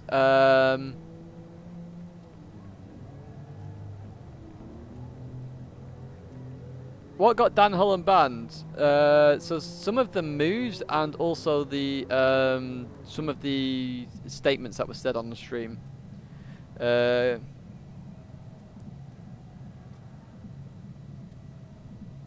Yeah, I know that, Adamo. But then, like I say, I'm not involved in that drama, or I don't know what you would call it. So I don't really want to get involved in it, if that makes sense. But like, I fully respect Cody as a driver. He's a very accomplished driver, and I think he's improved as well. Who is on fire? Oh dear. Who likes the who? What do you mean? Tidgney, interested in a promotion? Promotion? To what? Yes, I'll have a promotion. Who will reign in the future? Cody. I think Cody. It depends. I've not really seen Cody race a lot lately, so I can't really comment on it. But Cody, I would say, is arguably going to be at the peak. Again, Cody does play a lot as well before a tour. So obviously the effort he puts in does come out on a tour. So, you know, full credit to Cody. Oh yes, yeah. Promote me, Lewis. Go for it. Who has the best daily driver? I don't know. I don't know all the daily drivers. I would argue mine's a good daily driver, if I'm honest. But yeah. Has anyone been caught swearing during live recording? Yes, that has been caught a number of times. Yes, Cody is very smart.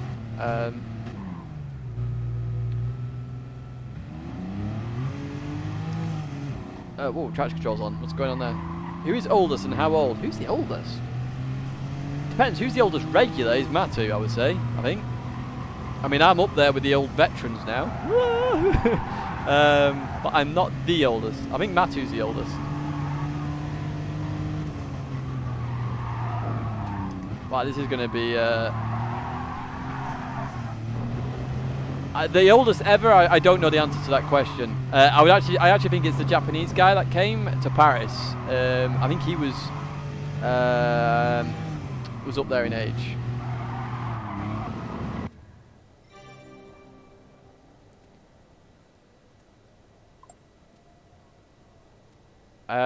Nobody was up fussed about the crash, I don't think. Oh yeah, and sorry, if you're talking about everybody at World Tour, yeah, Jimmy Broadbent 100% has the best daily drivers. Although, as we don't know what the support staff drive. I imagine some of the Japanese guys drive some quite cool cars. In fact, one of them's got a WRX, I think. No, Z28 isn't the oldest. Yeah, as Lewis says. Oh, no! I don't know what I'm doing. Concentrate, Tidge. It's the Nords. I don't know what I'm doing here. Now is that German, apparently. Right, we'll go past.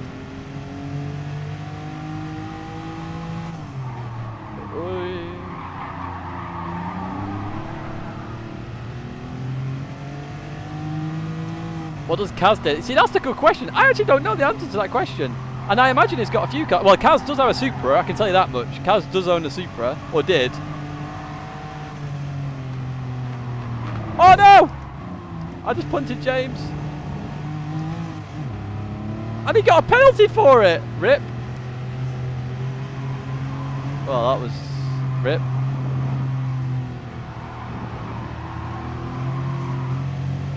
So I'm not sure what happened there, because it looked like the Italian broke and James hit the Italian, and I just went full on into James then. LTR torpedo, yeah, that's confirmed. I think that was a mixture of Constantina effect and that happened. That was a rip. Yeah, well, never mind. Can't do much about it now. Oi! Hey, I caught that one.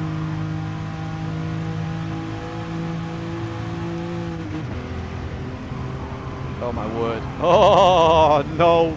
Oh, here we go. Oh!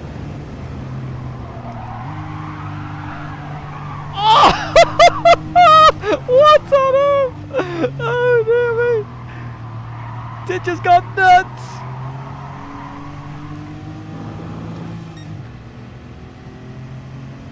The chat on Oceania. I've not seen the chat. I can't really comment on it.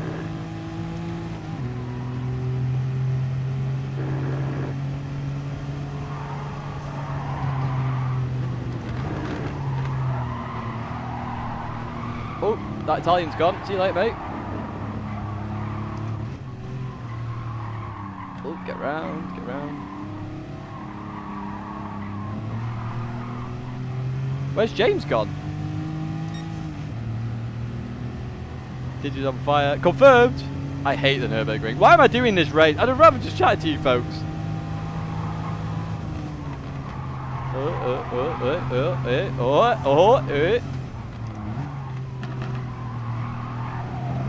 Wait. Tidge, remember your daily race guide, you pleb.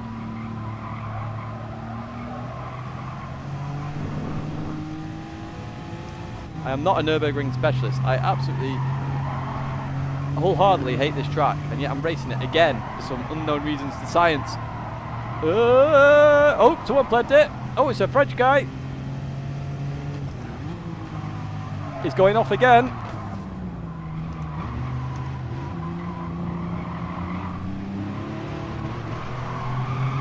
Oh, we'll have some of that, boys. Go on, go, go, go, go, go, go, go. He's going to try and outbrake me here. He's going to try and outbrake me. Told you. Oh.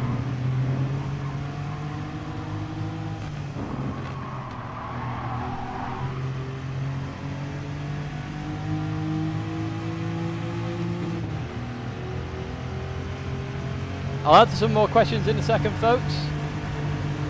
Okay, just oh, he's gone. He's going. Oh, why? What? That was very weird, but we'll take it. We'll take it. Right, up to P9. We can see P6, I think. We've got the fire starter.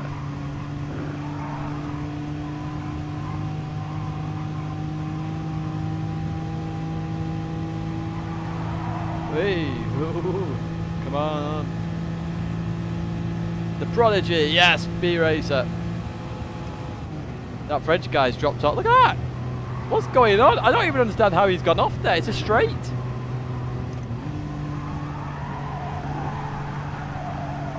Oh, a little bit of a four-wheel drift there. Oops, someone's gone. Oh, no, no, no, no, no, no. Oof. I thought we were going into that guy then. Have you noticed the draw distance of the shadows here is awful? Look, look, look, you can see it at the bottom left. Look at that, you can see the shadows just forming. I need to report that actually. That's a new way to take the carousel, I think, mate. Oh, he's gone. He's gone.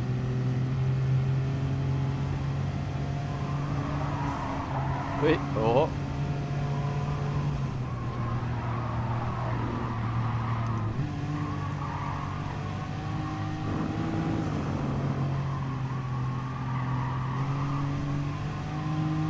Should have stayed in third there. I don't know why I went to second, but hey, doesn't matter. So you notice how I'm always overlaying, so if you ever want to do this one, just overlay constantly because it forces understeer, stops the oversteer. And that's what you really want in this car. We can see P5.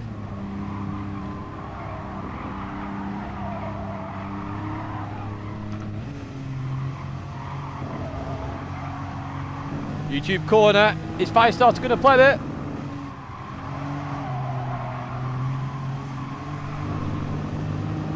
No. This is where I crashed in quali in the top 16. Here, because there was an absolutely huge screen freeze at that point. Killed me. And down the brakes.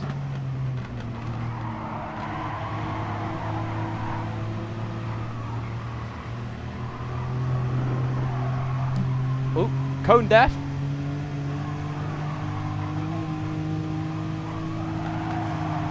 Oh, yeah. Oh no! I tried to go around. I tried to take the inside. No!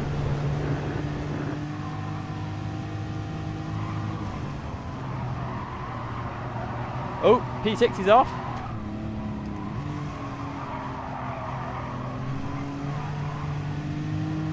Oh, he's off.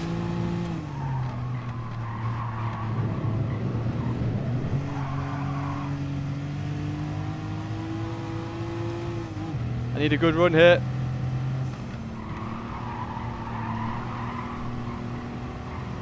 Come on, come on, come on, come on, come on. Oh, we'll take that. Four-wheel drift, yo. Look at that. What a drift. Oh, yes. We're coming for you, Black Dog.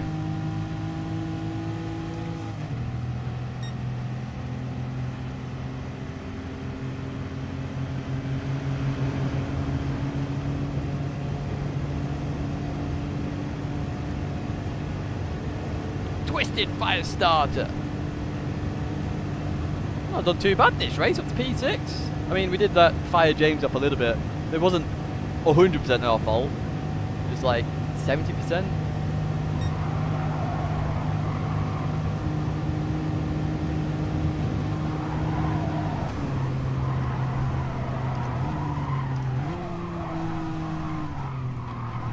Oh, that was beautiful. Oh, that was beautiful. Well, we made Jimmy Broadbent proud with Minty.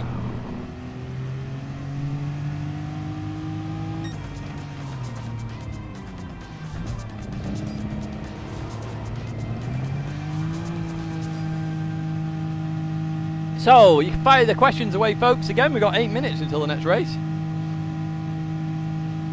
Hit me with your questions. I don't mind answering them. I will be honest as I can, without getting myself into too much trouble, of course.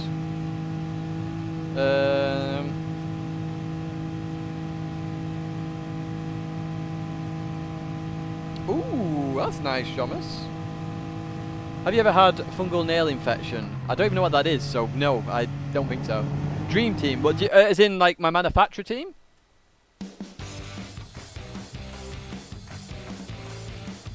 Yes, sorry, James. Literally, I didn't realise the Italian. I didn't realise the Italian had just stopped.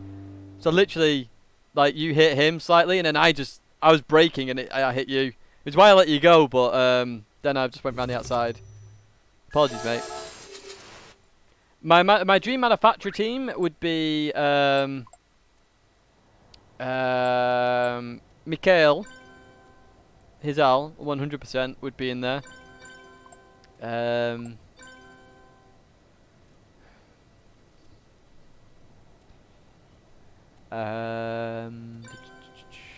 Who would be the other person?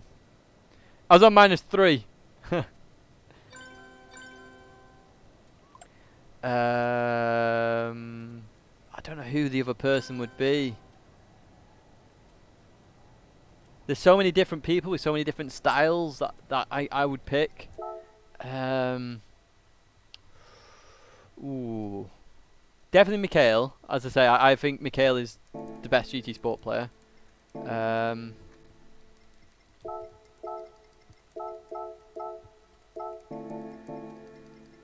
There's so many different people I would pick for so many different reasons.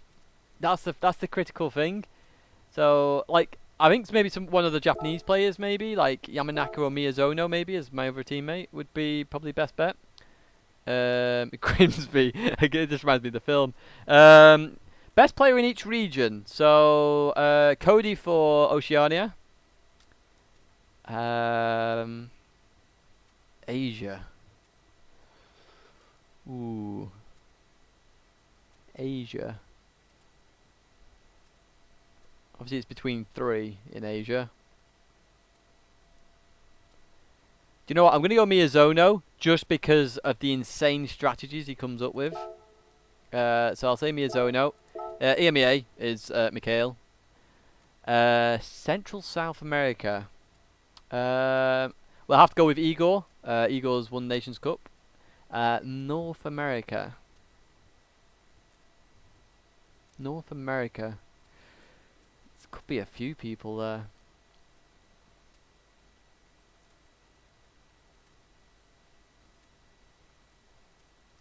Do you know what? Because I think this person's been on the most tours, I'm going to go Deathson. Lloyd's or Deathson. Yeah, sorry, it's as Gilby says. It's Deathson or Lloyd's in my opinion. I'm going to go Deathson because they've been on more world tours, as I say. Only because of that. I'm basing that on world tours only. So that's my reason for that decision. I love Lloyd's. Don't get me wrong. Lloyd's is amazing. Most underrated players. That's an interesting question. Underrated.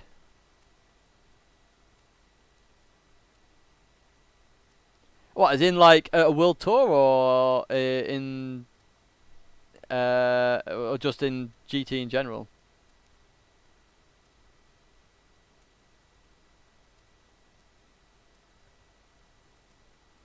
Rapid GT, I would still say Mick.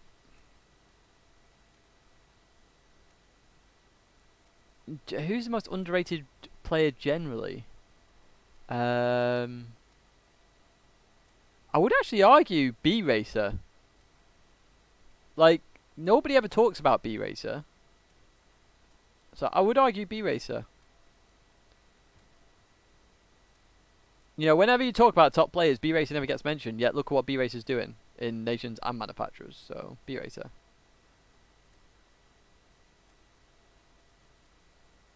Who is this B Racer guy? I have no idea. What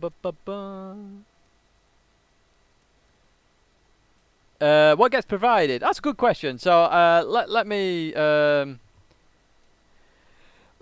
explain what gets provided then. So, depending on the World Tour, so generally speaking, at the start of a season, you will get 3 t-shirts, a pair of gloves, a pair of boots, normally a hoodie or a jacket of some kind, and a coat is what you normally get. And then at subsequent World Tours, you normally get an extra t-shirt at a given one, but you have to take your own boots and gloves. Originally, when they first started, you got boots and gloves every single time. So what people started to do, which was very clever, and I didn't really clock onto this, was pick up a different colour of each every time. I started doing it, but yeah. I gave away some stuff anyway. I did a giveaway tonight at the end of 2018. So the t-shirt went to Adamore in chat. The gloves went to Goat. The boots went to Germany. Who won the German one? The boots went to Germany. And the jacket went to Brazil, but apparently never arrived. So somebody nicked it in Brazil, I imagine, in the post. So, yeah. Yeah, Randall is a very good driver as well. Was it Naked Wookie who won? I can't remember.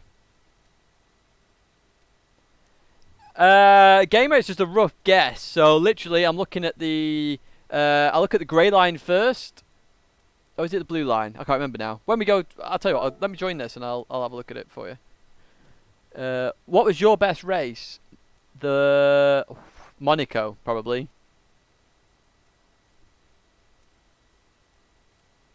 Monaco. What wheels and pedals do they use in the competition? TGT. That's why I use a TGT.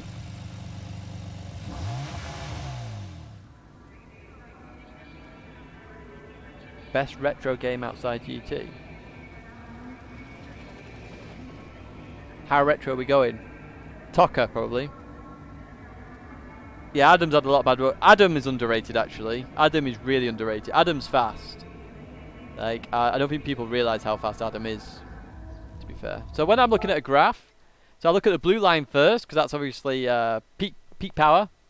So you can see there, 386 for quite a while in this BMW, which means I can rev it quite far and shift gears, and it should still be fine. But the torque curve there, 51, suggests I get really good acceleration early on.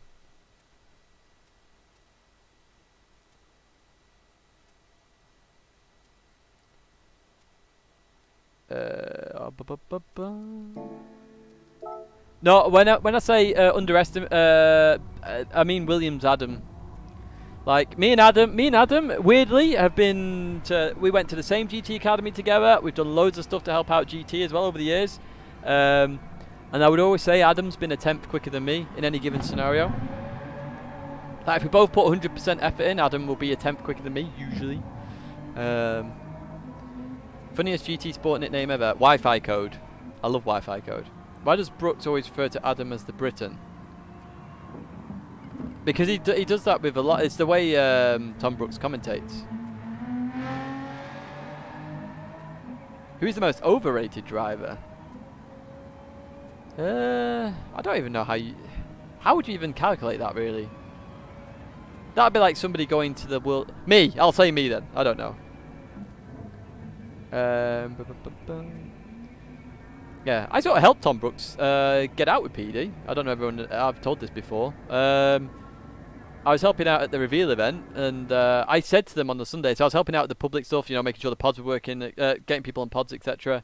And I said they needed commentating, so I said I'll do the commentating. And Tom came over with what's it called, AJ, and they asked if they could do the commentating, and I said yeah, I'll speak to Rupert, because I've heard Tom commentate before.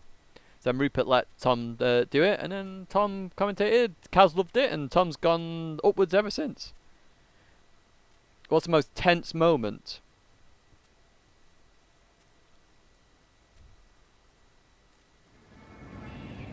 Probably the Monaco qualifying. Because I was fuming after it as well. Monaco qualifying, I would say. Monaco qualifying was an absolute, like, if they'd have done what they did in if they did what they did in Sydney at Monaco, we would have got a podium. You think young Jack Boulding is a future star? Well, fair play. You know, I've not seen Jack race, so I can't comment on Jack.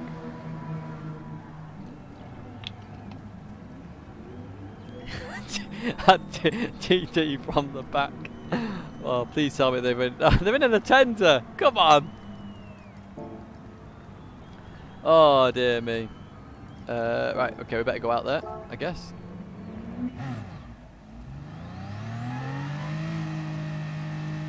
No vodka out. Well, it'll be a vodka at the housewarming. Ooh, I don't know if it's BMW. Where's it? Monty Games, big fan. Thank you, mate. Absolute legend. Thanks for the support. Rick is unlucky. Who is the most unlucky? I'm not the most unlucky. I have been very unlucky in certain situations at World Tours, but Brooks has been very unlucky. Rick's been very unlucky. Vodka at house. Yes, we're going to do a housewarming stream, which may involve the odd drinking. So it's a Peggy 18 stream, I'm afraid. I'll put an age restriction on it. If you get round that, that's not my fault. That's your parents. Which World fans have been earned more by merit than by qualifying manipulation of the rules? That's a hard question.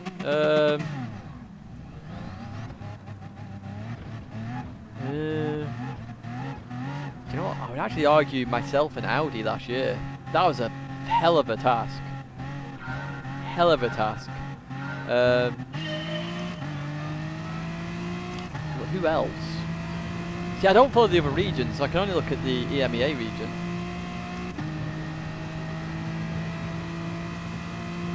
I do that, so the reason I put the maximum mileage on it is because back in the day of GT Sport, when it first came out, you would actually get improved gear shifts by having 100%. So I do that now out of habit, and then basically it just means if that problem still exists or comes back, I won't have that problem.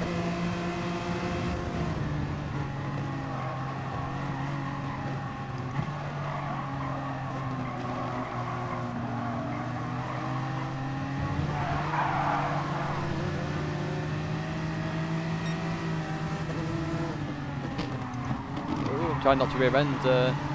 Oh, Dush, where are you going, mate? Scotty round the outside. Round the outside, how about that?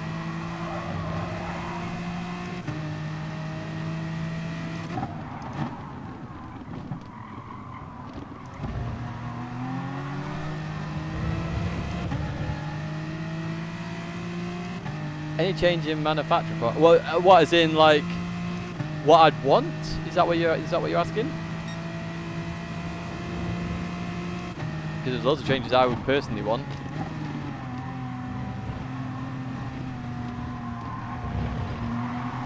This French guy is really struggling.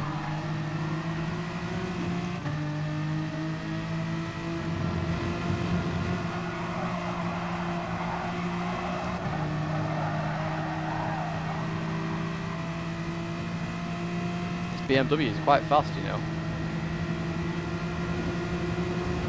Like the daily race guide all over again.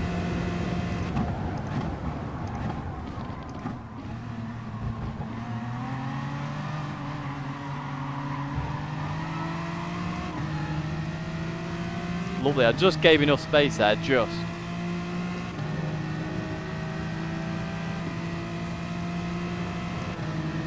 Oh, Scotty left it open. Oh, there's a Megane off there and a Porsche.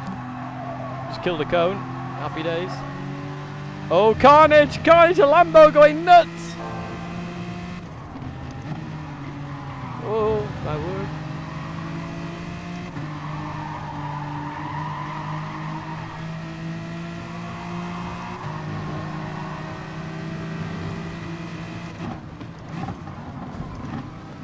Oh, oh my word. It's getting tight.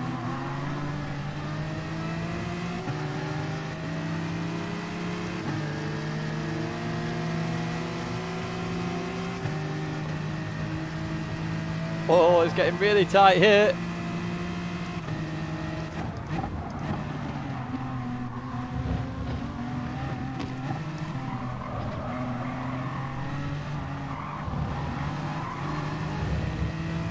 Whew.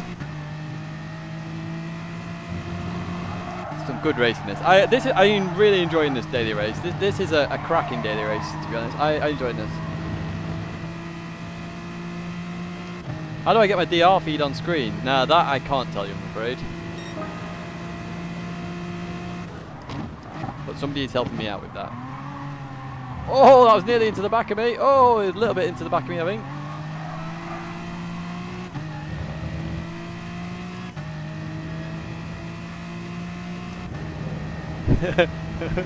Oh dear.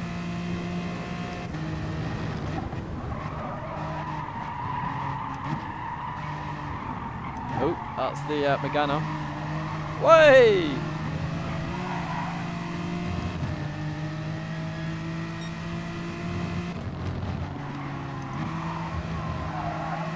Megane is struggling.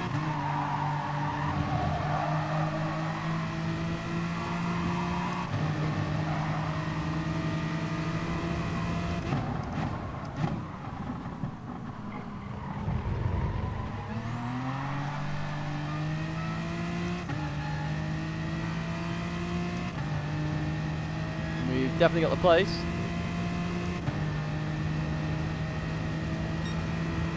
I was kind enough to give Antimix some slip there as well.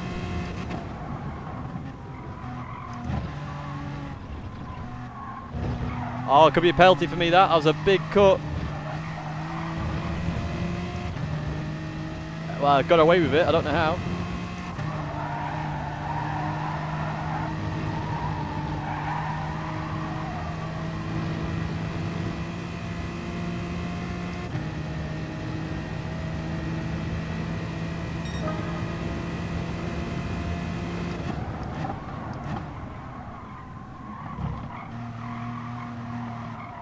Oh, but really, I would not have the like if I bought I bought one TGT and that was for competitions, but like if they weren't using it in the competition, I would not buy this wheel. Not in the slightest would I buy a TGT. I mean, it's good for GT, but the quality from Thrustmaster is just shocking. Sorry, it's just absolutely shocking.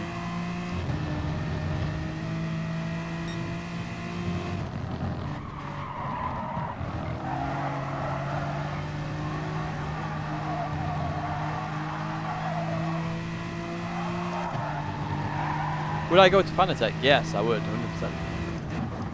As I said, Logitech, G29, 100%, best wheel to have, price for performance, easily. Like, literally, you can't beat it. It does the job, it's reliable, for the most part. And yeah, you know, it's been, the same technology's been used for a while.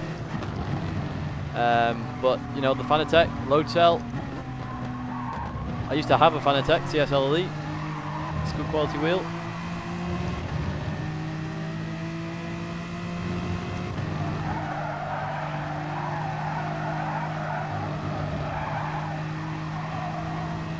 Oh, Antimix, Quinton, sorry, not Antimix. Did you ever consider a direct drive setup such as those one for PS4?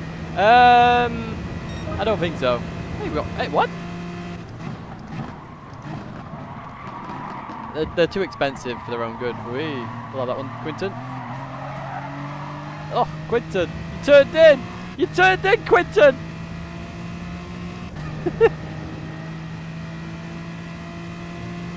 Yeah, but something that works like a load cell isn't a load cell. Unless it does something really weird with the inputs. But then, is that compatible or work well with PS4? I don't know. That sounds like a botch job to me, personally. I could be very wrong, of course.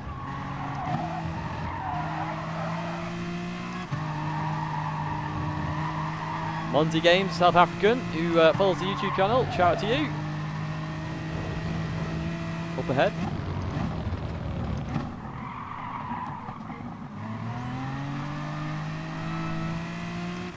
Now that Lambo is very fast in a straight line.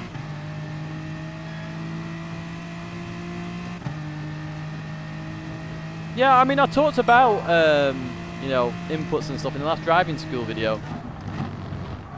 So if you are interested in that sort of stuff, check out the driving school video where I talk about load cells, pad and wheel.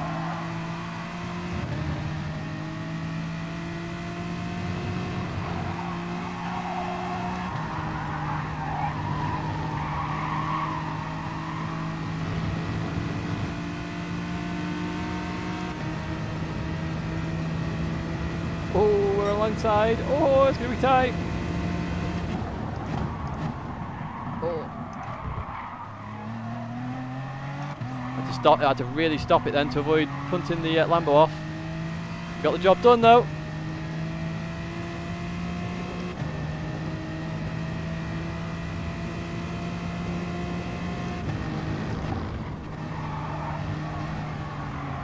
And turn. And turn again and turn again. I love this corner. This is an awesome set of corners. Dragon Trail, like Seaside and Gardens, they have some of the best corners in the game. Like the corner in reverse on Seaside, after the chicane, is one of the best corners in the game. Like 100%, one of the best corners in any game.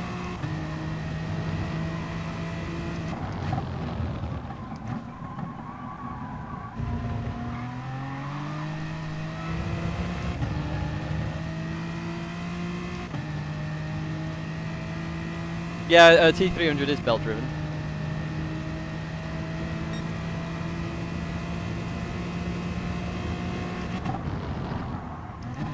Braking too early. The BMW's got really good brakes, you know. Wait, who's that? Got an Italian off. Oh, Antimix, you jammy bugger. You jammy bugger. I have tried to avoid it just in case unghosted. Antimix went through him. Jammy, jammy, jammy.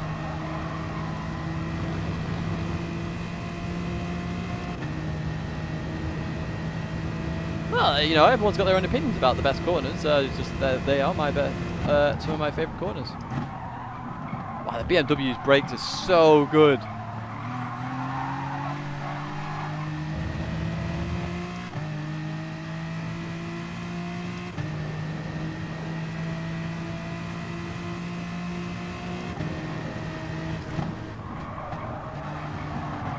Oh, nearly. The Spaniard nearly went for it. Whee.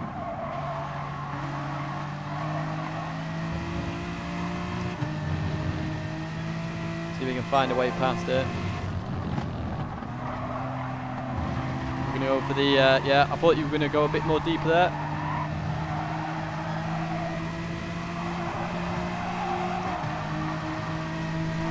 Oi!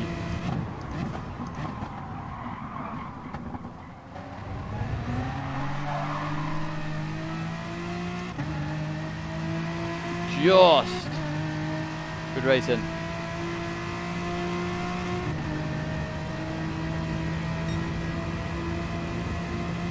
He's going to try and outbrake me here, I think. Yep. Ooh, that's a second brake there, to be careful.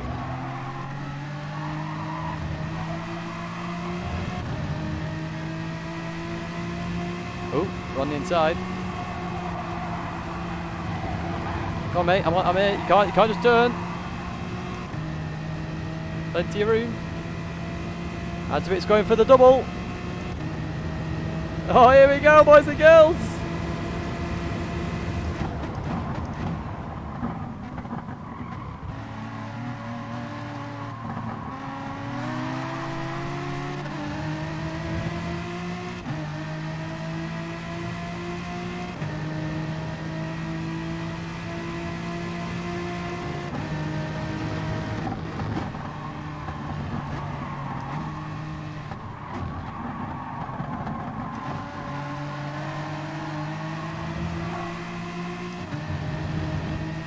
So it was still in a bit of a big fight here. Like loads of places up ahead we can see. Or P5. Still loads, but maybe able to catch more if we get past these folks.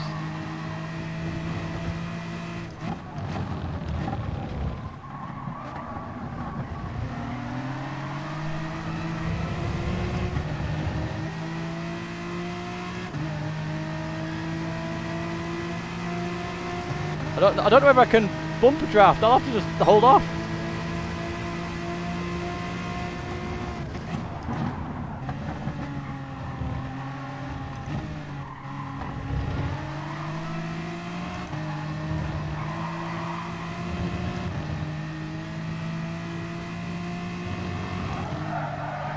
Oh, I'll answer the Tokyo World Tour question in a second. Let's get round. Is it true that CSL did not feel the cars? They did it. That's probably true. They had to. So what they did with the Fanatec, or what Fanatec did, they had to adjust the TGT to try and make it feel like. Sorry, they had to adjust the CSL Elite to feel like a TGT. That was what Gran Turismo requested. So the Fanatec we used was very much not like a Fanatec. So instead, you had to sort of try and get used to it, which I'm fine with because I don't practice that much anyway before a world tour. I mean, you guys know that anyway. So I can adjust quite quickly, whereas anybody who's been practicing, quite heavily on like 5+ hours a day, they would struggle to adjust more.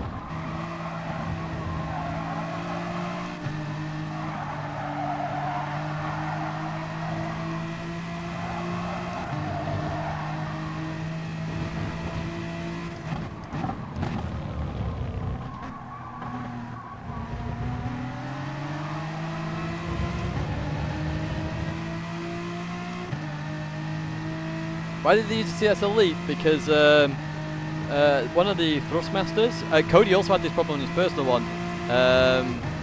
I think they were overheating, or there was a risk of fire of some kind.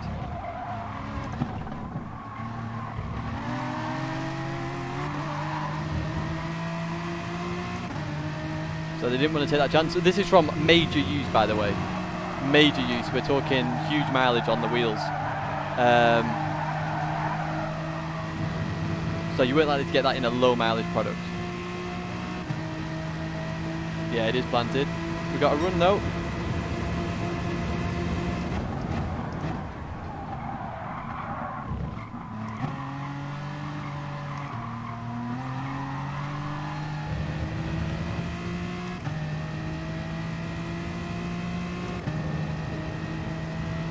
I wasn't sure whether I could bumper draft Antimates at any point during that, so I'd rather not risk it.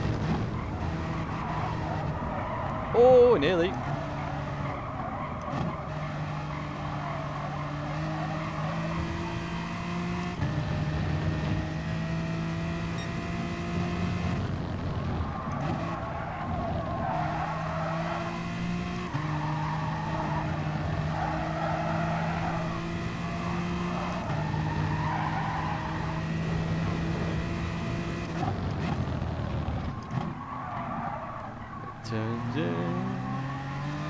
How many overtake the Porsches?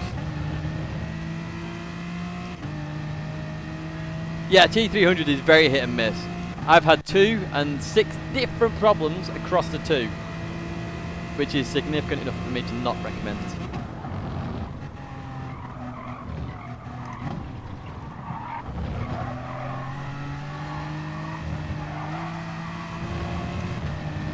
Wow, Carrie going in the pits. That board!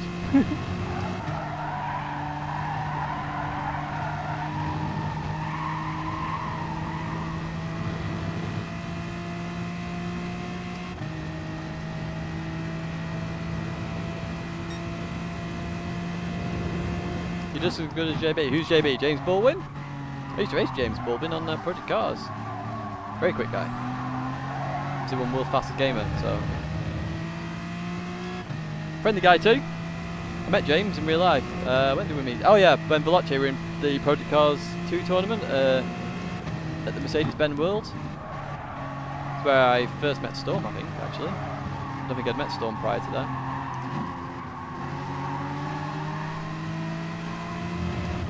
It's BMW versus Porsche. It's Germany versus Germany. Oh, I've gone deep there.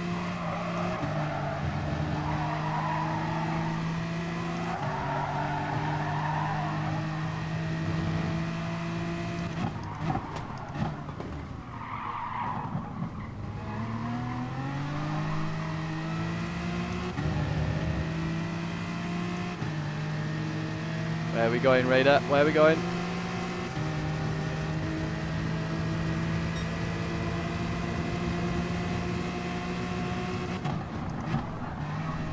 Ooh. Couldn't keep it there.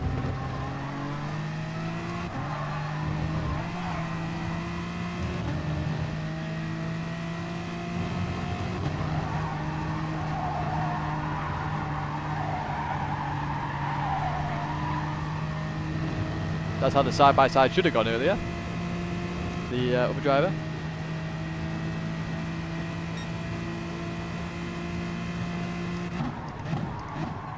Oh, that was a bit drifty. Bit drifty, Tidge.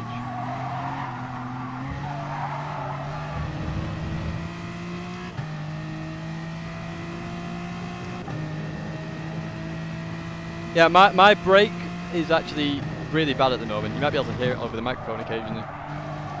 Oh, that Porsche nearly went! How close was that?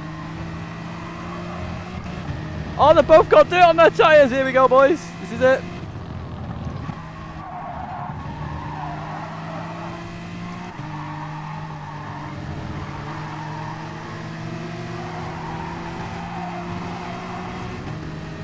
That's one. Oh, he punted. The other guy punted him.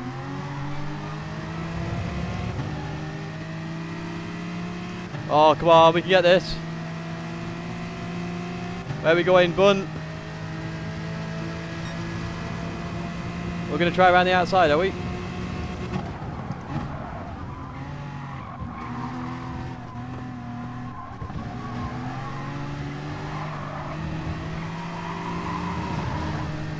Oh, here we go. We got the run.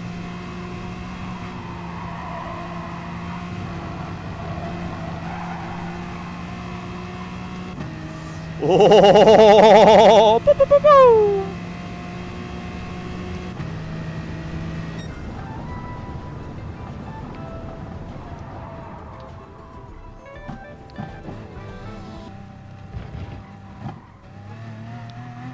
We'd like to see the yeah, we got a chance. I'll go to the toilet while that happens. Hey Tidge, just want to say thanks for the daily race guys. Still 1 to 4 seconds average behind DRA drives, but I've moved into DLC, so getting there. Oh, well played, Lee! And no worries at all. I try my best. Sometimes I get a little bit stressed with the daily race guides, if I'm honest. But that's more the PC being an absolute at the moment. So once that's fixed, it should be fine. Because it used to take me an hour and a half to edit and an hour and a half to race. So 3 hours total, which is kind of nice, you know. It's perfect for me.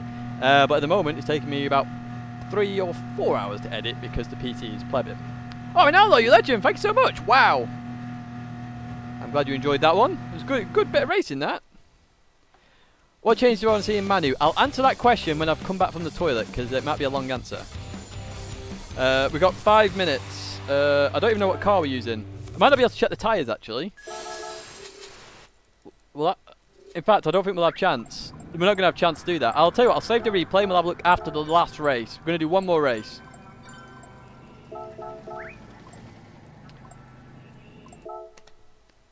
So, toilet cam confirmed. Right, yeah, so let me nip to the toilet, and then... Oh, no. Tell you what, we'll do the manufacturer first. So, you're going to pick in again. Are you going to pick in again? You're going to pick again in a second, when I say. So, you may pick in maybe around 3 seconds. 2. 1. Back to 2. 1.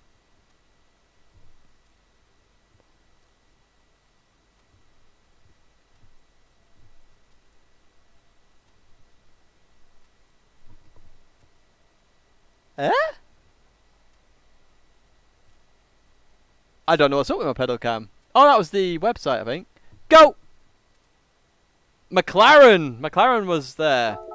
Do I have the McLaren? McLaren was there. Daniel got it. McLaren.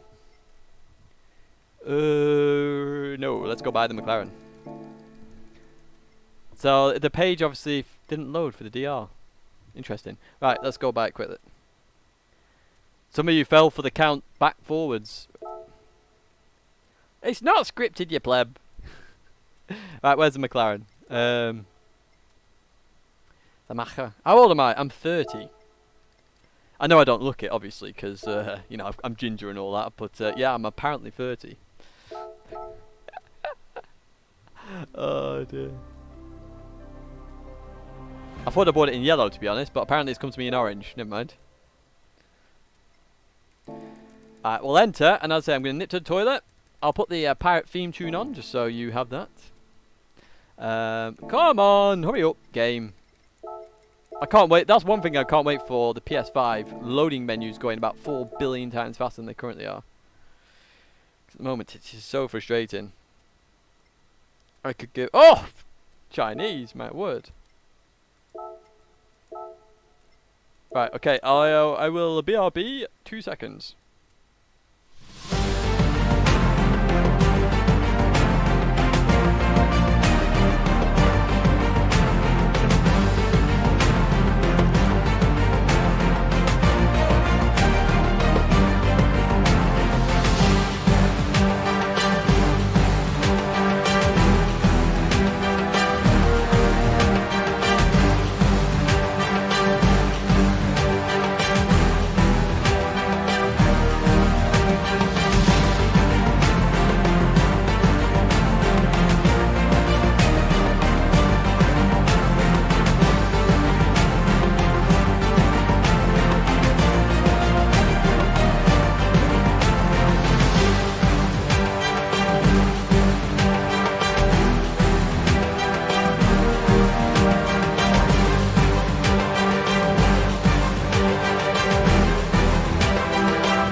Right, I'm back, boys and girls. Right, okay, so what would I like to see change in the Manufacturer Series? Okay, well, first of all, they need to get rid of the 40.36 and 30 system that is in place. It's absolutely rubbish. There's no point to it. Regions are not equal, therefore those points should not be equal. So that's the first thing that should get rid of. It needs to go back to 3 regions is the second point. So that is definitely something that needs to change. Back to 3 regions, so North America, South America again. Asia and Oceania, and then EMEA stays as it is. And then the third point, I would actually like to see more manufacturers invited to World Tour events and live events in general. Because the manufacturers at the moment, in my opinion, have no reason to invest because there is a heavy or highly likely chance they won't go to a World Tour event. Now, if you as a manufacturer want advertising, you want to go to a World Tour event. So if you guaranteed, say, 20 places, or even 24 places, or even all 25 places, I'll just say 24 because it's double what they get now. So let's just say it's 24 places.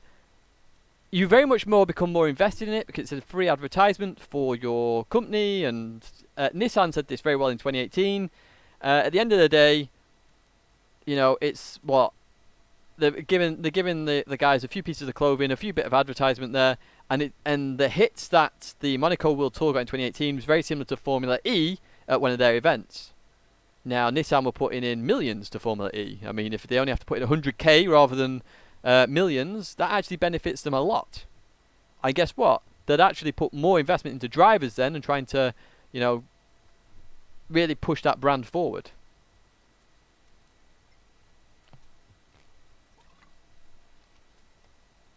Who deserves to go to a World Tour event that's not included today?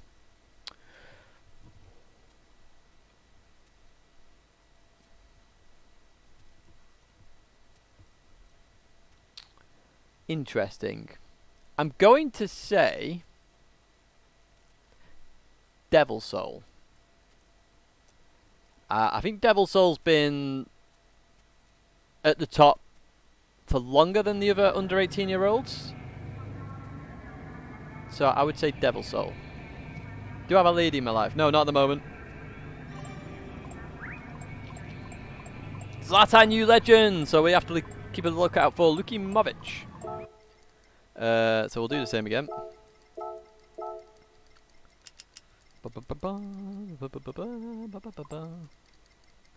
Yeah, I was saying earlier, like I've not really thought about dating again because pandemic and all that.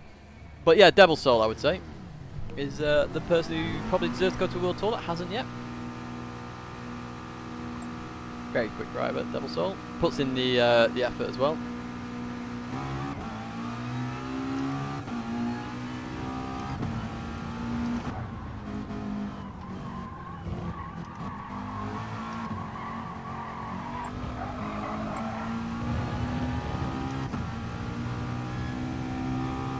Actually, I don't actually know what the brake balance should be for this car, so I'm just guessing at the moment. What car do I drive in real life? And this Nissan 370Z is what I drive in real life. Who is the newest driver in GT Sport you like?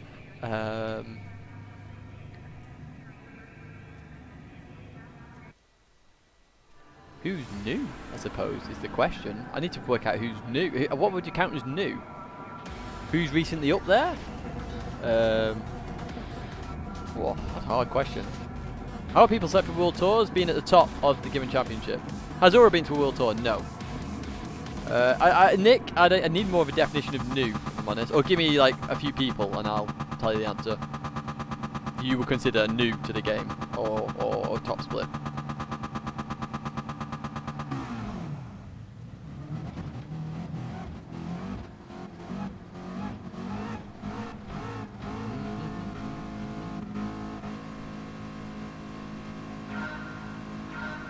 Who's the highest ranked youngest player? I think Devil Soul now.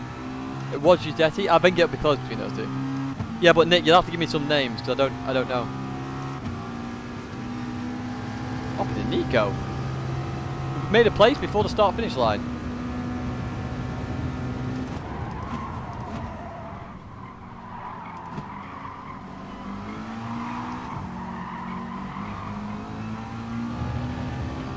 Yeah, we're in the Macca, Chris.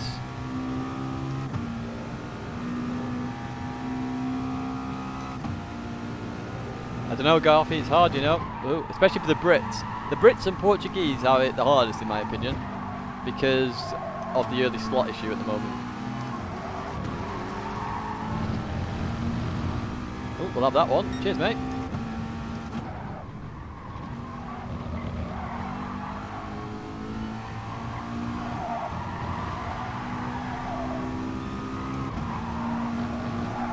Oh, lovely.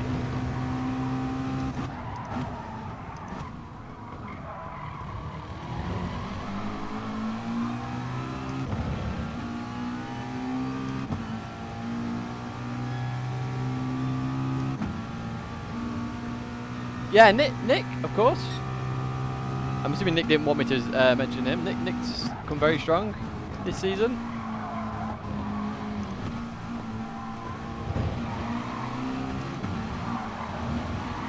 Off! Where's he going?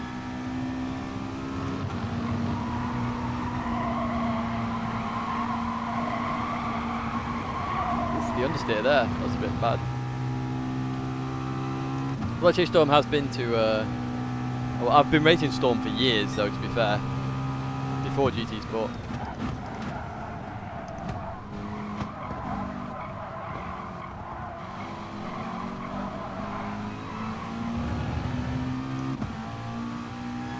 Is bumper drafting allowed in the World Tour? No, that is a definite no-no.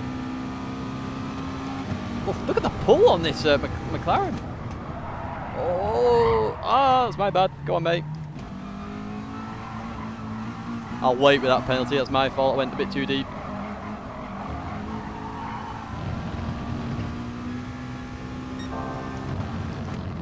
I'll wait with that one. That is my fault. Who's the holders high? Matu, I would guess. We're going to get involved in this behind now. But I need a list of names if I'm going to do something like that. I'll just wait to the side here.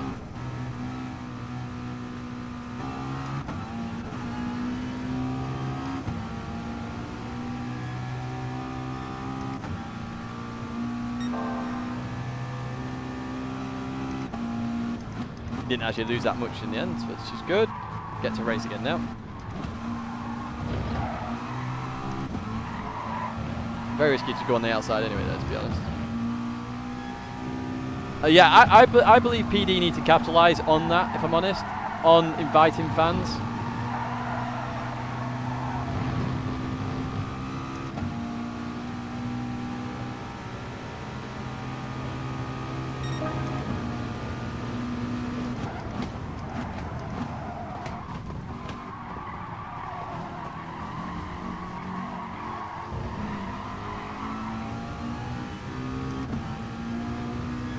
Come over here, mate. Come over here. Oh, it's opposite sides now.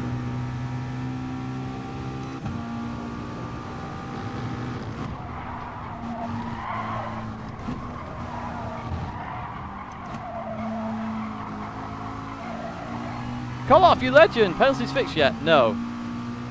They're not, unfortunately. They're actually worse. Sorry to say, mate. Thank you so much for the dono, though. Much appreciated. For the super chat. Legend.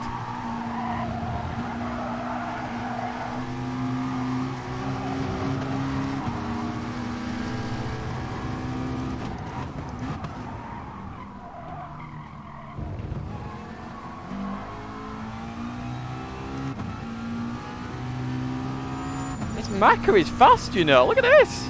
It's absolutely rapid, this thing. Cheers again, call off. How do I feel about a female championship at a World Tour? I think it's fine to get people initially involved. I wouldn't want to see... So once...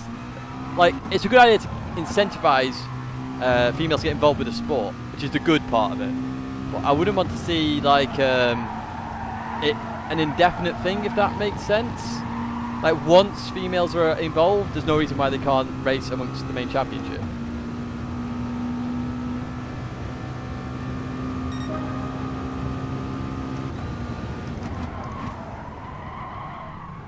Oh, cheers, mate. That was a punt and a half. He's let me go, though. Cheers, mate. Much appreciated. Oh, got the same situation here again.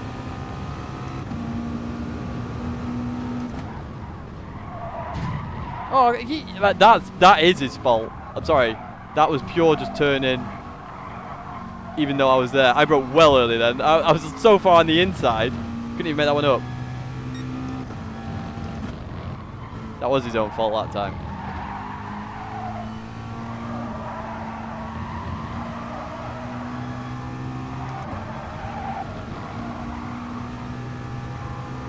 Yeah, Emily would have been at World Tour events this year.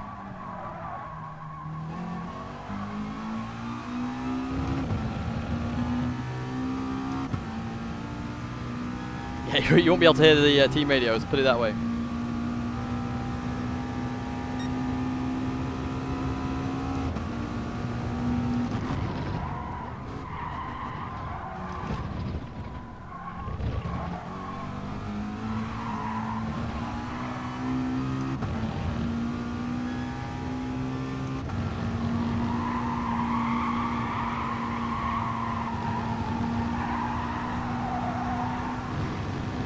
We've got a lot of work to do here. A lot of work to do.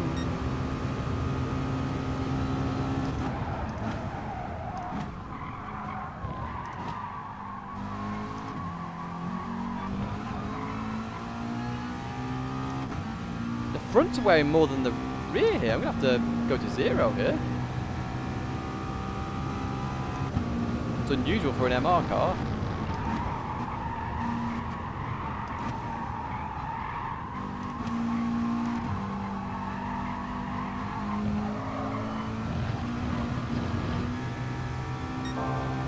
Yeah, you're definitely not allowed to rage quit at a World Tour event, I can tell you that much.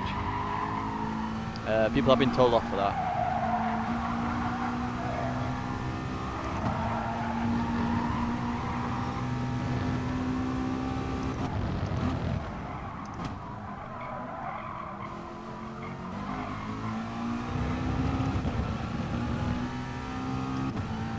+3? What? Really? I'm gonna go +2.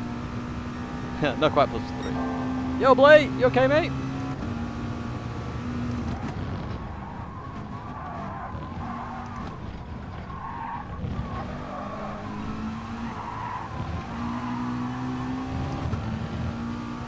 You won +5, my word. Why is it understeer so much? It's meant to be an MR car. What's that about?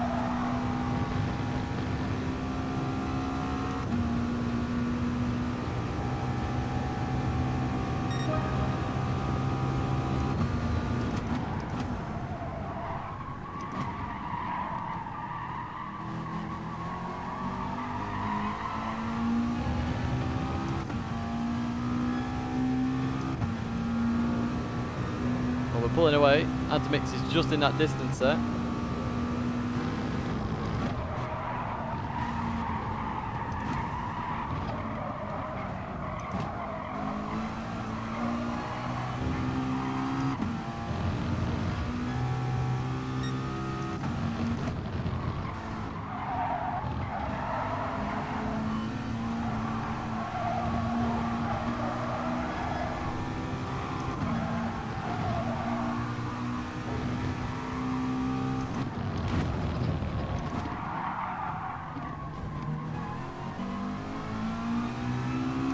It's up again.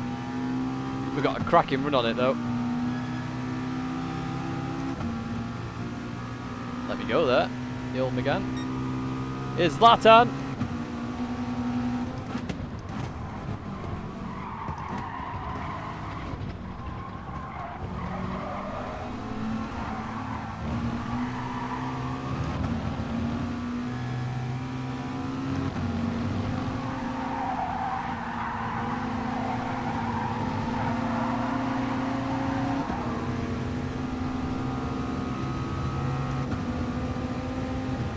We're alongside, we're pulling along.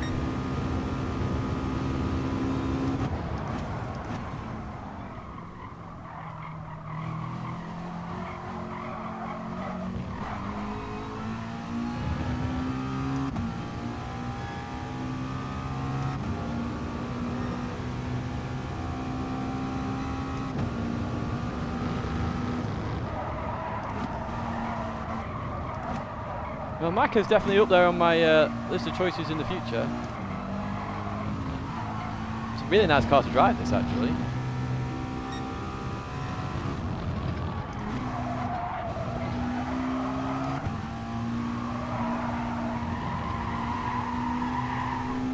So how far are we getting up here, folks?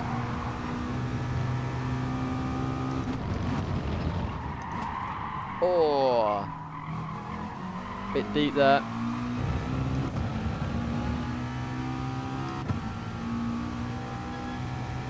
Yeah, I'm not sure. I'm not sure why it's so bad. Look at my front tyres here. Do you know what? I'm going to go to +5 here. I'm going to give Ghostly a whirl with his +5. Probably a bit late with the tyre wear I've already had, but...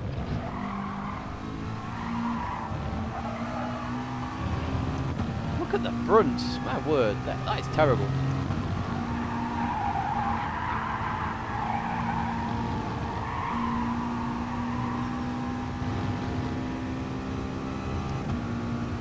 Yeah, I don't mind if a car is not good. Like I'm very much happy using a non-meta car.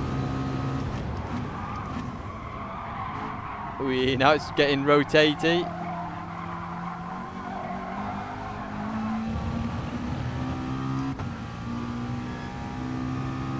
No, they don't, Garfy.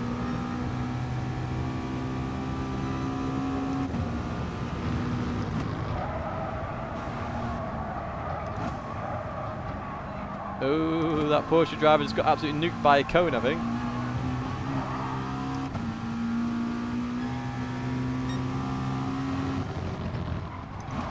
saw that coming a mile away.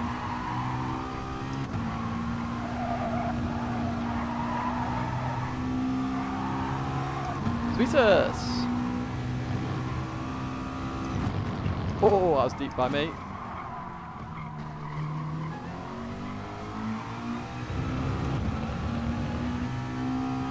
Deja vu, indeed. I mean, imagine if we didn't wait earlier. I think we'd been well up there, you know. Maybe fighting for that P6. Super GT's place.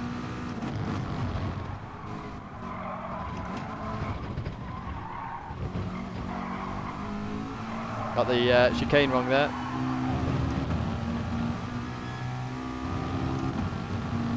Come on, round we go, round we go, round we go.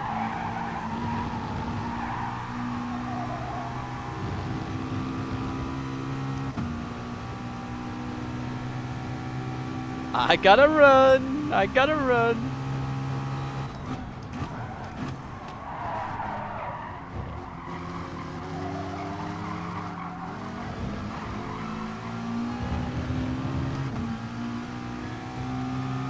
He doesn't half pull though, this McLaren. He really doesn't half pull.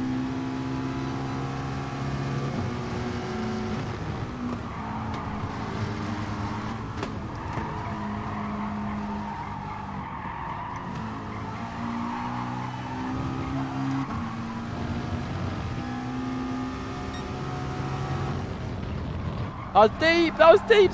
That was so deep!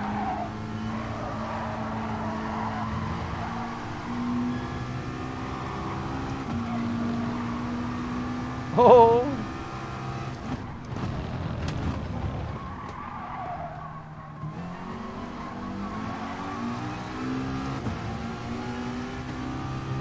The old cutback.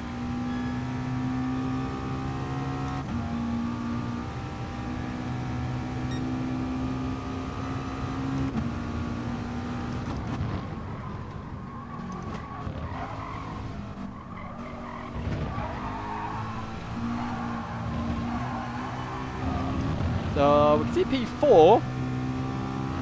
Got 3 laps basically.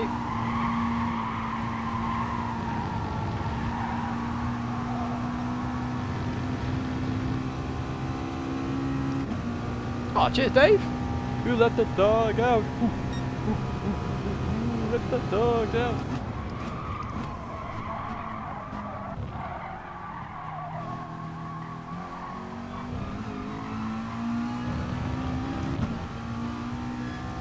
So am I going to finish, folks? P8, P7, P6, P5 or P4? Where am I going to finish?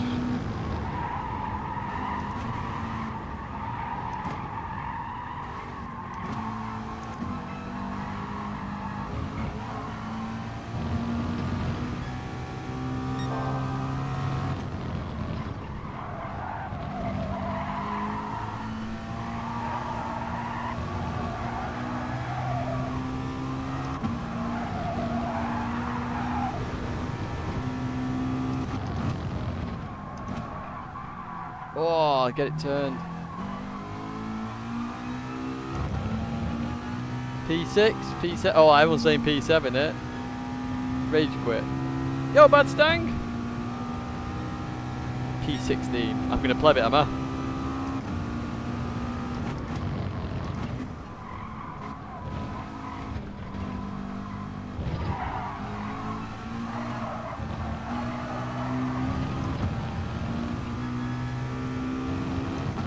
I think I've ruined my fronts here, which is not good. Bearing in mind I was on -2 or 3 at the start of this race, and now I'm on +5. Which is where I probably should have been initially, I think. As Ghosty said.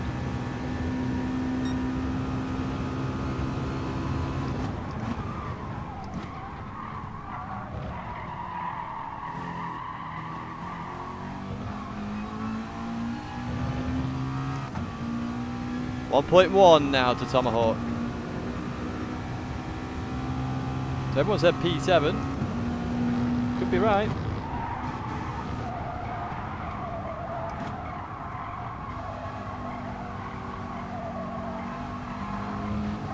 Lovely clip of the old apex there.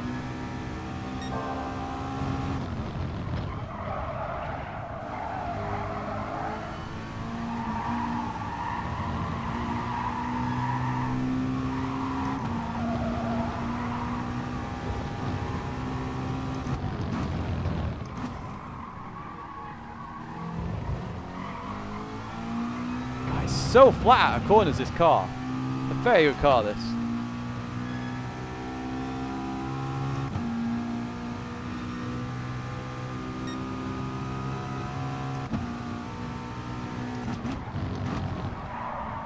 I thought that was a bit deep.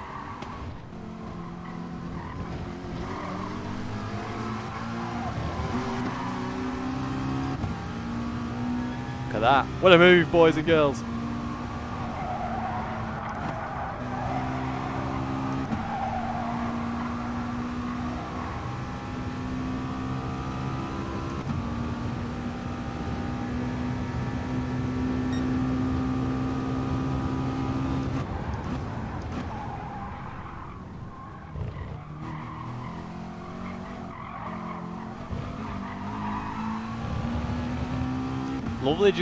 Lovely jubilee, or happy days. So P7, that's where most people said.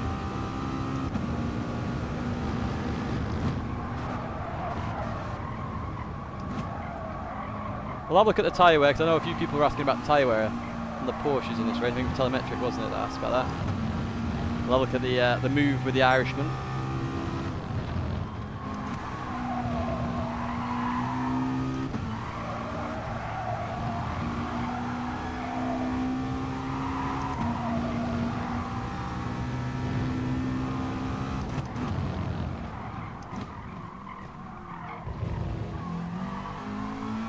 You can just go flat out those corners. It's kind of insane. What number are we? 8. Cheers all. Happy racing. Happy days. That's what we like.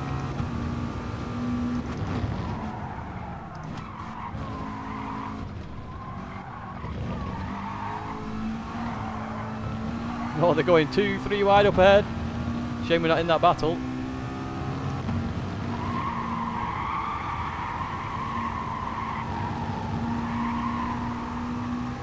Looks like the Porsche's got a run on somebody there.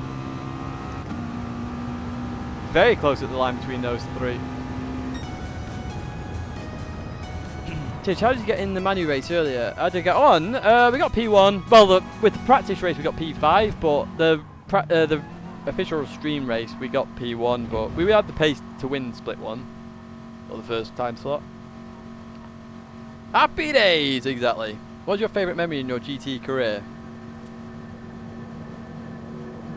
I can tell you the most ecstatic I've ever been, which was when I did the world first on the Vettel challenge. I mean, I went properly nuts that day, like full on. I've never had that much adrenaline going through me after a game. It's definitely, yeah, well up there.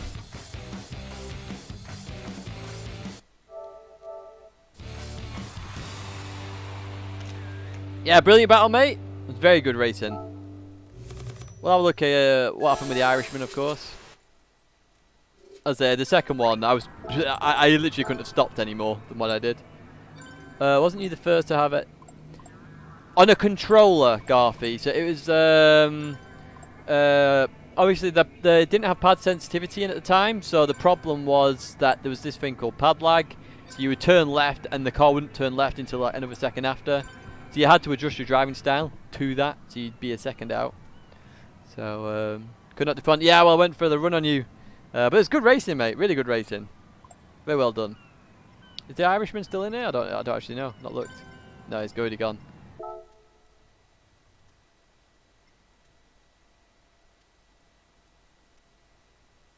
Now, I don't remember that bit, Garthy, but I'm old now, so. Let's have a look at the replay, and then I think we'll be heading off for the evening. So this one. I like that McLaren Group 4 car, though. It's a very nice car. Very, very nice car, gotta say. Maybe I should do the first Group 4 car profile on the McLaren. How do you determine the brake balance? So generally speaking, brake balance is determined either if the car is understeering or oversteering, or tyre wear. And then it's a balance between the two. So there, it was more tyre wear. So I started off on -3 or 2. Realised my front tyres were getting absolutely slaughtered, so then I went towards the back, +3. They were still getting slaughtered, went to +5. You'll have then seen the oversteer of the rear coming out when I was on +5. So at that point, I would probably have done +4, +3 for the entire race, but yeah, I couldn't. My controls are backwards on this account. See you, Dave. Thanks for tuning in, mate.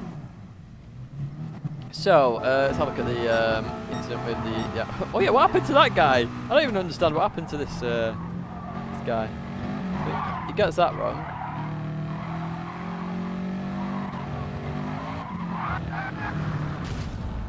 I don't get that. It's like, that's like a weird ass. This is where I went alongside, I think. I outbroke myself a little bit here, so, you know, it's fair enough that I waited the way I did. I mean, it's very risky to go alongside there anyway, but you see I outbroke myself a little bit, caused him to go a little bit off, which is why I waited. No one was right directly behind me, so that's fine. And then I waited up here as well. Look, this is how kind I was with this.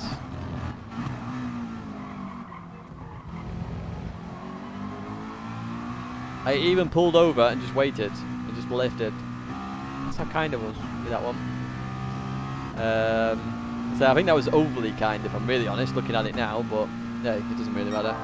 And then this is the second time. Oh yeah, we got punted here, didn't we? I think KD just outbroke themselves. Let's have a look.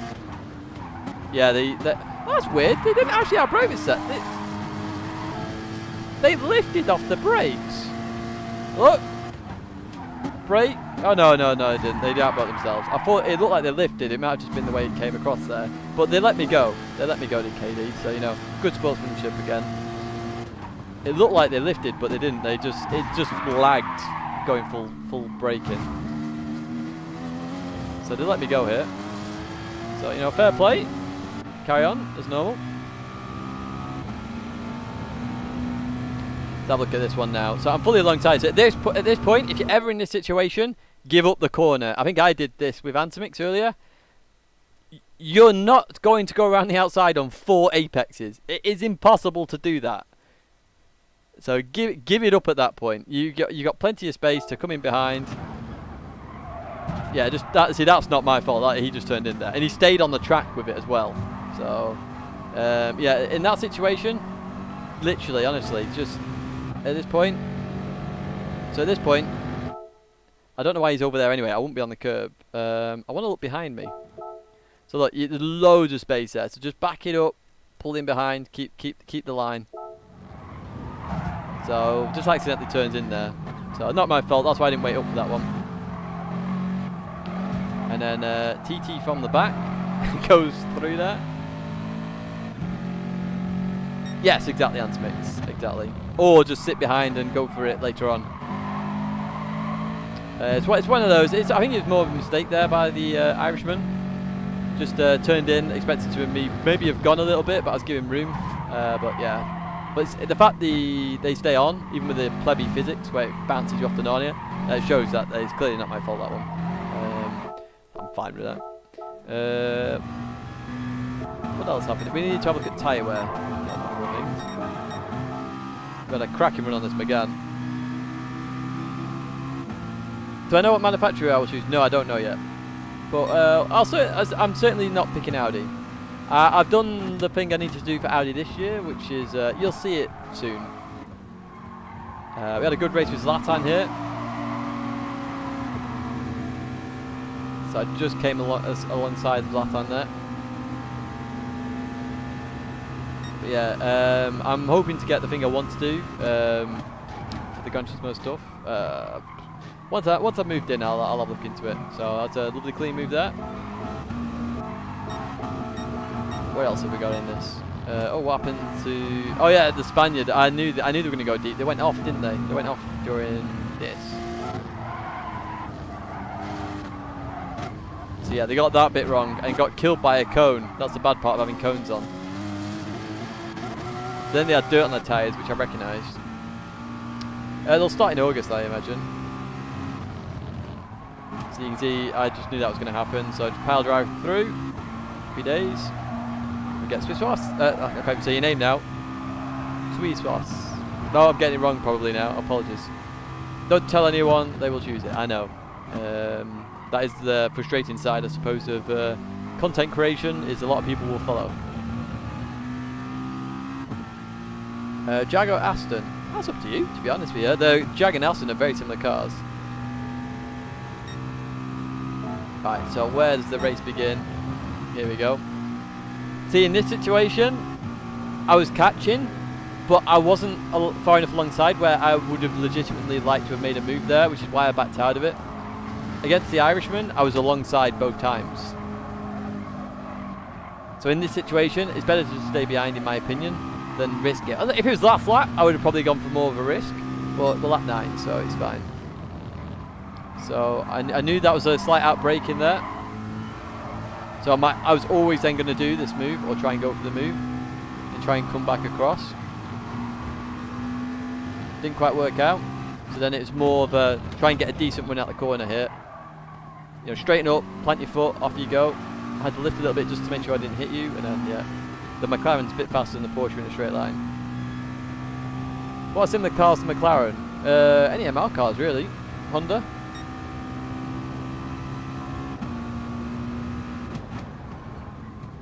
BMW, really?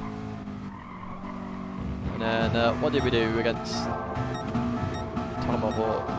Can't remember the move. Oh yeah, I saw Tomahawk outbrake themselves. Yeah, I need to have a look at that yet, Ghosty. I've not really looked at it, if I'm honest. See, Tomahawk outbroke. So at this point, I'm setting up for the long right-hander. That's what the minute that happens, that's what I'm setting up for. No corner prior to that. Then we're alongside here, and what you'll see me dab the brakes. There you go. That's to bring it back, stop any form of cutback. It does stop that. I then go towards the right hand side as fast as I can. Tomahawk doesn't decide to go for that, so I'm not entirely wanting to go for the move here.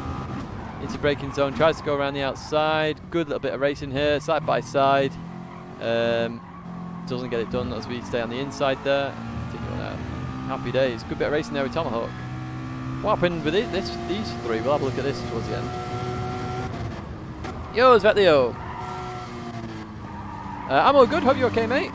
Back to work. I know that feeling. Got a long work day tomorrow.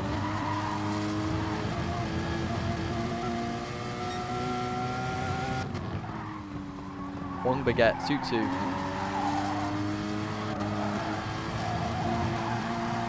I'll look at this finish. It'd been nice to have been in this battle, actually. We've got 2 Porsches and a Citroen. Base design, Vicious Venom, and Dennis. So I think Dennis plebbed it in the previous race, didn't he? Nice to see him not plebbing this one. What's RDR up to? 44.4. Hey, we're heading towards A+. All good, thanks for finding normal days like happy days. Side by side with base. Oh, locks up a little bit. Or some form of locking of the brakes anyway. Dennis tries to take full advantage of that. It's a good effort. Hits the cone. I don't think he sees it. Base definitely using cones because went to avoid it. Trying to go for the big run at the end. This is a good attempt, this, by Dennis. Really good attempt. Good effort. Good effort. Look at that. Nearly. Oh, look how close that is. What an effort that is. Read the situation and just went for it. Fair play.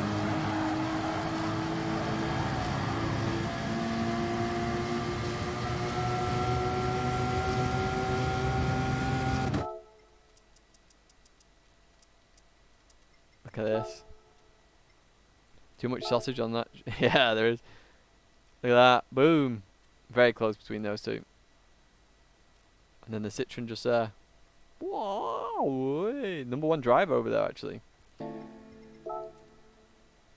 Really close. It's nice to see that kind of racing, though. Let's say a lot of bad driving gets highlighted in videos and stuff. Like I'm very much a very positive person. That is awesome driving to see.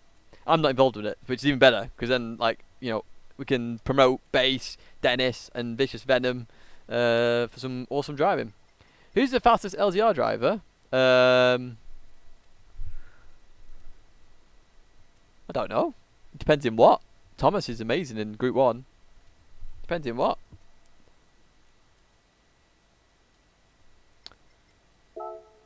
So yeah, that's gonna be that for tonight, I think. In terms of the racing, Todger, Tidge. I must admit, I am one of the fastest in LCR. I have no doubts about that. Like, if I put in 100% effort, like, I would argue probably me. But again, it depends on what. LZR Thomas on a Group 1 is rapido, like unbelievably quick in downforce cars is Thomas. So yeah, Jomas, I'll fight you, Jomas. Let's go 1v1. 10 tracks. Winner is the fastest. I say it depends on the situation, the car. You know, it varies. Like all LGR absolutely slaughtered me when we did the team versus team event. All of them.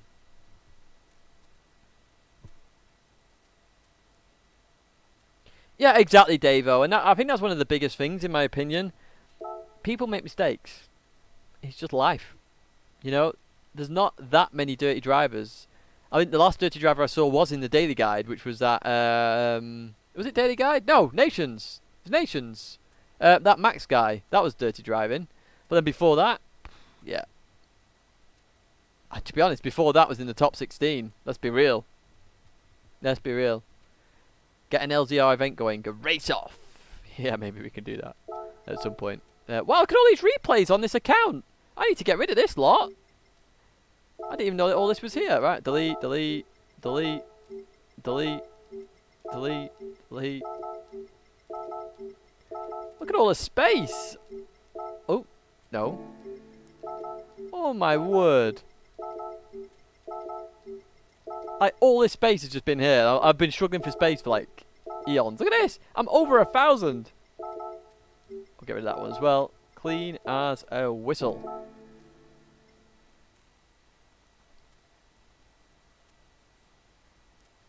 Last lap attempts get a bit much lower down. Yeah, I must admit, last lap attempts happen in all lobbies though. I mean, as I say, like if I think about dirty driving, what I've seen at dirty driving, we had the Nations race with that Mario guy, and then before that, I would argue the top 16 was dirty driving. Before that, I can't think. Good night, Telemetric. Thanks for tuning in, mate. GT Arc, I've never met that person, so I can't really comment, I'm afraid. I need to buy all this stuff on this account, but I can't even be bothered. Do you remember when this all used to be on sale? Like it's like 2,000, scrapped to 1,000. Imagine one click delete all. I know, yes, that'd be very true. Very, very true. But yeah, I think we're going to disappear for tonight, folks. I don't know if there'll be a stream tomorrow. As I said, I've got to install this cooler. I can't do it tonight now because it's nearly midnight. As you know, my PC is not behaving itself. So if we can solve that, happy days. Thanks again for anyone and everyone who's tuned in. I'd say it's not been as good of a stream as it normally would be, you know, with the intermission screens and stuff like that. But yeah, hopefully this fixes it. I say I don't know if there'll be a stream tomorrow. I will let you know on Twitter and Discord as soon as I know. I've got a lot of work to do tomorrow as well, so I'll be pushing time a little bit. But video on Friday, a car profile, a Group 4 car. I don't know which car yet, so it'll be a surprise for you folks. Hopefully GT2 tomorrow, as I say, if I can stream.